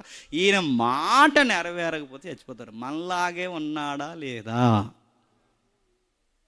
ఎందుకు చచ్చిపోయావమ్మా, ఇలాంటి పని ఎందుకు చేసేవే తల్లి అని హాస్పిటల్ కొన ఊపిరిలో ఉన్నదాన్ని అడిగితే కరివేపాకు తెమ్మంటే తేలేదని గొడవ. కరివేపాకు కోసమే, కరివేపాకు కోసం గొడవలు వేసుకుంటారు కదా, పెట్టుకోరా. అట్లాడితే చిన్న చిన్నగా నడుతున్నాను. సూసైడ్ వెనకాల మీరు చూడండి పెద్ద కారణాలు ఉండవండి. ఈగో అంటే అలా అనుకున్నది జరగలేదని సూసైడ్ అటెంప్ట్ చేస్తారు. నేను సందర్భం కాకపోయినా మాట చెప్తున్నాను, సూసైడ్ చేసే ప్రయత్నం చేయకండి. మైండ్ కనుక దానికి అలవాటు పడిందో ఒక్కసారి సూసైడ్ అటెంప్ట్ చేసిన వాళ్ళకి మైండ్ మళ్ళీ చేయిస్తుంది. మీరు ఎడకరం కూడా మాట్లాడకండి. దానికి సాతాను గడికి త్వరగా దొరికే అవకాశం అది. మీరు మాట్లాడితే చచ్చిపోతాను, లోపలికి వెళ్ళిపోతాను, గెడడేసుకుంటాను, చీకట్లో కూర్చుంటాను, ఎవరు నన్ను చూడకండి, దూరంగా పోతానంటే నీ దగ్గరికి దేవుడు వస్తలేదు నాకు తెలియదు, కానీ ఆడొత్తాడు. ఎవరు చెప్పండి? దూకెత్తావా? దూకే అంటాడు. ఎవరు చెప్పండి? మేడ చివరికి వెళ్ళి దూకేస్తానంటే నీకు ఎవరో గెంటేసినట్టు అయిపోద్ది ఏమనుకుంటున్నావు? ఉరేసుకున్న వాళ్ళందరూ మీరు చూడండి, నిజానికి వాళ్ళు ఉరేసుకుని దిగుదాం అనుకుంటారు, కానీ వాళ్ళ చివర ఉరి స్టేజ్ ఏంటో తెలుసా? మా సీనియర్ ఎఫ్ఎస్లో నేను చూసిన కేసులు చెప్తున్నాను. ఆ టైంలో వాళ్ళకి యూరిన్, మోసం అన్నీ రిలీజ్ అవుతాయి, నాలుగు అడ్డంగా కరుచుకుంటారు, దారుణంగా చనిపోతారు. ఆ టైంలో బతకాలన్న ఆశ ఉంటుంది కానీ బతకలేరు, ఎందుకంటే ఇంక దిగిపోయారు. ఇంకంటే దిగిపోయేలాగా వాడు చేస్తాడు. మీరు చూడండి చరిత్రలో సౌలు రాజు సూసైడ్ చేసుకున్నాడు. సౌలుకి ఎవరు పట్టాడు చెప్పండి? సాతాను గడు పట్టాడు. ఇస్కరియోతు యూదా ఉరేసుకున్నాడు. ఎవరు పట్టారు చెప్పండి? సాతాను గడు పట్టాడు. ప్రతి సూసైడ్ కేసు వెనకాల ఎవరుంటారు చెప్పండి? ఆడుంటాడు. నువ్వు లోపల పోయి తాగేస్తున్నానంటే తాగే అంటాడు ఆడు, గుర్తెట్టుకో. అందుకే ఈ హాస్పిటల్ మంచమే పడిన అడగండి, ఎందుకు తాగావురా, అసలు తాగాల్సిన ఎందుకురా, నువ్వు ఎందుకు తాగావంటే ఆడు అంటాడు, అదే ఎందుకు తాగాని నాకు అర్థమవుతుంది. మాకు అర్థమైంది, నువ్వు ఎందుకు తాగావు? అసలు తాగకూడదు అనుకున్నాను, అసలు ఎలాగ గుడక వేస్తాను, 2 గుడకలు ఎలాగ వేస్తాను నాకే. హాస్పిటల్లో లాస్ట్లో చెప్తారు వినండి, ఎందుకంటే ఇంత కాలుతుందని అనుకోలేదు, వెనకాల కూడా కాలిపోయినాను, ఎందుకు అంటించుకున్నావు అది అనిపిస్తుంది. ఆ టైంలో ఎవరో ప్రేరణ, ఏదో ప్రేరణ, మన చేతితో మన కన్నే పడిపించాడు ఒకడు ఉంటాడు, అడు గుర్తుపెట్టుకున్నాడు సాతానుగా. అందుకే యోనా గారు అంటున్నారట, ఆయన దేవుని ప్రవక్త కనుక సరిపోయింది. ఆయన మాట్లాడుతున్నాడు, నేను బ్రతుకుడు కంటే చచ్చుట మేలు, ఇంక నేను బ్రతకను, నాకు అనవసరం, చెట్టు ఎండిపోయింది ఇంక నేను బతకను అంటున్నాడు, ఎండగా నేను బతకను అంటున్నాడు, వాన వచ్చేది నేను బతకను అంటున్నాడు, బతకనాను. అప్పుడు దేవుడు, ఈ సొరసెట్టుని కూడా నువ్వు కోపించిన న్యాయమా అని యోనాను అడుగుగా, యోనా ప్రాణం పోవునంతగా, చూసారా మనలా ఉంది సమాధానం. ఏమంటున్నాడు? దీనికి చనిపోవడం ఈ మాత్రం దానికి, చెట్టు ఎండిపోతే చనిపోవడం న్యాయం అంటే ఏమంటున్నాడు చెప్పండి? న్యాయమే, చనిపోవడం న్యాయమే. ఒరే దీనికి కూడా కోపం ఇస్తారంటారు. మనం అంటాం చూసారా, దీనికి కూడా ఒరే చచ్చిపోతాను అంటారు. యోనా కూడా అంటున్నాడట, యోనా గారు అంటున్నారు ఏమని, దీనికి కూడా కోపం ఇస్తామంటే యోనా గారు అన్నారంట, కోపం ఇస్తాను, దీనికి కూడా కోపం ఇస్తాను. దీనికి ప్రాణం పోయినందుకు కోపం ఇచ్చడం న్యాయమా? కోపం ఇచ్చి కాదంటలేదు, కానీ ఎంత ప్రాణాలు తీసుకున్నందుకు కోపమా యోనా? ఎందుకు యోనా నీకు అంత కోపం అన్నట్లేదండి? ఆ రెఫరెన్స్ అవుతుంటే ఈ మెసేజ్ నెరవేరకపోతే నీ కోపం వచ్చేస్తుంది, నువ్వు అనుకున్న జరగకపోతే నీ కోపం వచ్చేస్తుంది, నీకు అనుకూలమైన మనుషులు మారకపోతే నీ కోపం వచ్చేస్తుంది, నీకు అనుకున్న కాని మనుషులు మారితే నీ కోపం వచ్చేస్తుంది. ఎందుకు యోనా నీకు విషయం చెప్తాను గుర్తుపెట్టుకో. అందుకు యెహోవా నువ్వు కష్టపడకుండా పెంచకుండా ఒక రాత్రిలోనే పుట్టి పెరిగి రాత్రిలోనే వాడిపోయిన సొరసెట్టి విషయంలో నువ్వు విచారపడుచున్నావే, అయితే 125,000 కంటే ఎక్కువైన కుడి ఎడమలు ఎరగని జన సమూహం పశువులు గల నినివే పట్టణం మహాపురం విషయంలో నేను విచారపడవద్దని యోనాతో చెప్పగా, యోనా గుర్తుపెట్టుకో, చెట్టు ఎండిపోతేనే చనిపోతాను అంటున్నావే, కానీ చెట్లు కన్నా గొప్పలు ఎవరు చెప్పనా? మనుషులు. యోనా చెట్టు కోసమే నువ్వు ఇంత బాధపడితే మనుషులు రాత్రికి రాత్రే చనిపోతే నేను ఎంత బాధపడతా అని చెప్పు. అందుకే మనుషులు చనిపోవడం నువ్వు కోరుకుంటున్నావు, మనుషులు మారిపోవడం నేను కోరుకుంటున్నాను. నీ మాట నెరవేరలేదని నువ్వు కోరుకుంటున్నావు, మా మాట తీరు మార్చుకుంటామని అన్నందుకు నా మనసు మార్చుకోవడం నేను కోరుకుంటున్నాను. నువ్వు ఎందుకు యోనా ఇలా ప్రవర్తిస్తున్నావు? గమ్మత్తని చెప్పిన దేవుడు ఎవరిని ఇచ్చిన తర్వాత ఇక యోనా ఏమీ మాట్లాడలేదు. దాని అర్థం ఏంటి? యోనా గారికి పిక్చర్ ఏంటో అర్థమైంది, మారిపోయాడు, తప్పైపోయింది ప్రభు అని లొంగిపోయాడు. ఇక్కడ మారవలసింది నినివే ప్రజలు మారారు. అన్నిటికన్నా గొప్ప సంగతి కోపిష్టి అయిన చెప్పండి యోనా గారు మారిపోయారు. ఇప్పుడు చెప్పండి, ఏవైతున్నా ఉపవాస గుడుకులు వాళ్ళకే కాదు చెప్పండి, దేవుడు ఉపవాస గుడుకులు యోనాకి ఎక్కడ పెట్టించాడు చెప్పనా? చేప గర్భంలో పెట్టించాడు, బయటికి రప్పించి పెట్టాడు, ఎండలో కూర్చోబెట్టాడు, పాఠాలు నేర్పించాడు, రుద్దేశాడు, నాసులోకి లాగేశాడు, బండ సొందుల్లో పడేశాడు, సముద్రంలో ఊపేశాడు, మొత్తం అన్నీ నేర్పించి మొత్తం మీద యోనా దేవుడు మార్చేశారు. కొన్ని కోపాలు మనం కోపపడండి, కానీ అర్థవంతంగా ఉండాలి. మనం కోపపడండి ఎదుటోళ్ళు నాశనం చేసేలా కాదు, కోపపడండి మన ప్రాణాలు తీసుకునేలా కాదు, అర్థవంతంగా ఉండండి. దేవుడు మిమ్మల్ని ఆశీర్వాదకరంగా మారుస్తాడు. నేను ముగించేస్తున్నాను. ఇదంతా చెప్పి ఒక్క పాయింట్ నేను చెప్పకపోతే ఈ మెసేజ్కి అర్థం లేదు. మత్తయి సువార్తలో ప్రభు అంటాడు 12వ అధ్యాయంలో, యోనా కంటే గొప్పవాడు మీ మధ్య ఉన్నాడు అంటాడు. యోనాలో ఏం గొప్పతనం ఉందంటే యోనా కన్నా గొప్పవాడు అనుకో. యోనా శాప గర్భంలో ఉండడమే గొప్పతనం అయితే యోనా కన్నా గొప్పవాడు ఏంటో చెప్పున, మనుష్య కుమారుడు మరణ గర్భంలో ఉన్నాడు, భూ గర్భంలో ఉన్నాడు. మనుష్య కుమారుడు యోనా కన్నా గొప్పవాడు. యోనా శాప గర్భం నుంచి వస్తే నినివే ప్రజలు మారారని లేదు, కానీ మనుష్య కుమారుడు 3 రోజుల తర్వాత భూగర్భం నుంచి సజీవంగా వస్తే ఈ ప్రపంచం కోనసీమ సకినేటిపల్లి వరకు మారిపోయింది. ప్రపంచం ఆశ్చర్యపడేది 40 రోజుల్లో చివరి రోజు ఈస్టర్ డేలో మనకు ఆశ్చర్యం ఏంటో తెలుసా? మనం నమ్మిన దైవం 3 రోజులు మరణపు గర్భంలో ఉండి భూగర్భంలో ఉండి బయటికి వచ్చి సజీవంగా మనుషులు కనబడి నేను మరణించి తిరిగి లేచాను సజీవంగా కనబరుచుకున్నాడు. చేప గర్భంలోనికి యోనా కాకపోతే ఇంకో యోనా వెళ్తాడు. మొన్న కూడా వార్తల మీద చూడండి, అమెరికాలో నిజంగా యోనాను మింగిన లాంటి ఒక చేప మింగింది. 2 డేస్ తర్వాత బయటకు వచ్చాడు.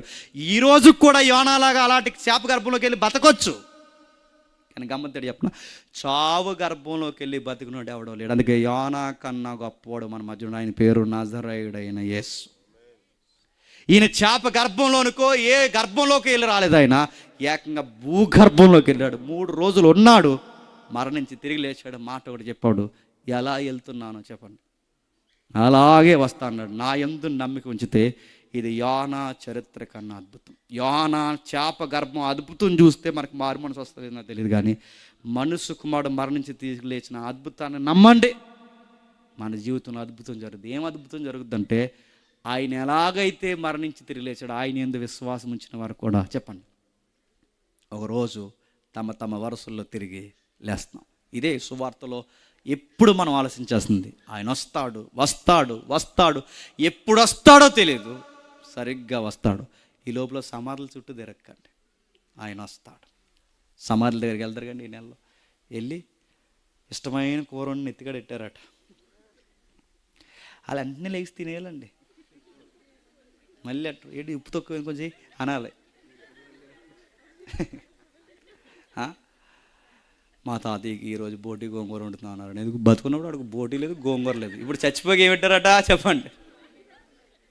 నేను అన్నా ఈ శవాళ్ళు ఎగుతా లేదో నాకు తెలియదు, కానీ ఒక శరీరం మరణించి తిరిగి లేచింది, ఆయన పేరు చెప్పండి, ప్రభువు అయిన యేసుక్రీస్తు. మీరు ఈస్టర్ డేలో ముందు లేదా నైటు లేదా తెల్లవారుజామున మీరు సమాధుల దగ్గరికి ఎందుకు వెళ్తున్నారంటే వాళ్ళు ఎగరు కాబట్టి వెళ్తున్నారు.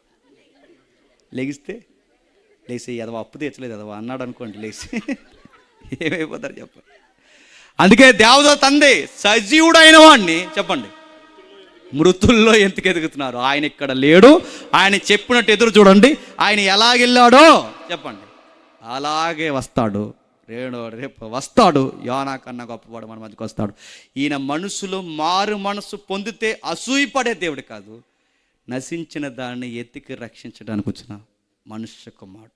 నీనేవే పట్టణాన్ని మార్చడం దేవునికి ఎంత ఇష్టమో ఒక పాపి మారడం కూడా అంతే ఇష్టం. ఈయన ఒకరు బాగుంటే వాల్చలేనివాడు కాదు. ఒక పెళ్ళి ఆగిపోతే ఆ పెళ్ళి ఆగిపోకుండా ఆ పెళ్ళి గౌరవాన్ని మీదేసుకున్న ఎవరు చెప్పిన? మనం నమ్ముకున్న దేవుడు. గుర్తుపెట్టుకోండి. పెళ్ళి బాగా జరగాలని కోరుకున్నాడు, కుష్ఠరోగులు స్వస్థతలు పొందాలని కోరుకున్నాడు, విధవరాండ్లు ధైర్యం పొందాలని కోరుకున్నాడు. మనుషులందరూ బాగుంటే ఆనందించేవారు ఎవరైనా ఉన్నారంటే యోనా కాదు, ప్రభు అయిన యేసుక్రీస్తు. అందుకే ఈయన దగ్గరికి రండి. మనం నవ్వుతే నవ్వుతాడు, మనం ఏడిస్తే ఏడుస్తాడు, మనం హత్తుకుంటే హత్తుకుంటాడు, మన కోసం ఎంత దూరమైన నడుస్తాడు. నిన్ను ఎత్తుకునే మృదు వచ్చే వరకు ఎత్తుకుని నిన్ను ముద్దాడే ఒకే ఒక్క దేవుడు. నీ బాగును కోరేవాడు ప్రవక్తలు కాదు, నీతిమంతులు కాదు, ప్రసంగికులు కాదు, మీ పాస్టర్ గారు కాదు, మీ పెద్దలు కాదు, నువ్వు నమ్మిన దేవుడు. నువ్వు ఇల్లు కట్టుకుంటే ఆనందిస్తాడు, నువ్వు పిల్లల కంటే ఆనందిస్తాడు, నువ్వు ఆరోగ్యంతో ఉంటే ఆనందిస్తాడు, నీ బతుకుని చూసి ఎంతగా ఆనందిస్తాడు. కానీ ఆయన కోరుకున్నది ఒకటే, నా మాటేనండి, నా రాజ్యాన్ని నీతిని ఎతకండి, అప్పుడు మీకు అవన్నీ అనుగ్రహిస్తాను. మీకు నేనేవే పట్టణం కన్నా గొప్ప ఇవ్వన్నీ ఇస్తాను. మీకు ఇల్లు కావాలి ఇస్తాను, మీకు వాకు కావాలి ఇస్తాను, మీకు ఆరోగ్యం కావాలి ఇస్తాను, అన్నీ ఇస్తాను. కానీ ఇచ్చుకున్న తర్వాత కళ్ళు మాత్రం చెప్పండి. అలా పోయే నేనేవే ప్రజలు మారిపోయారు. నేను ఇస్తాను, ఎంత ఇస్తాను అంత వదుకుండండి, నా బలమైన హస్తముల కింద ఉంటే అని తగిన సమయం ఉంది, ఇంకా చెప్పండి హెచ్చిస్తాను. దేవుడు అంత అభివృద్ధి మనకు అనుగ్రహించును గాక. Amen, amen.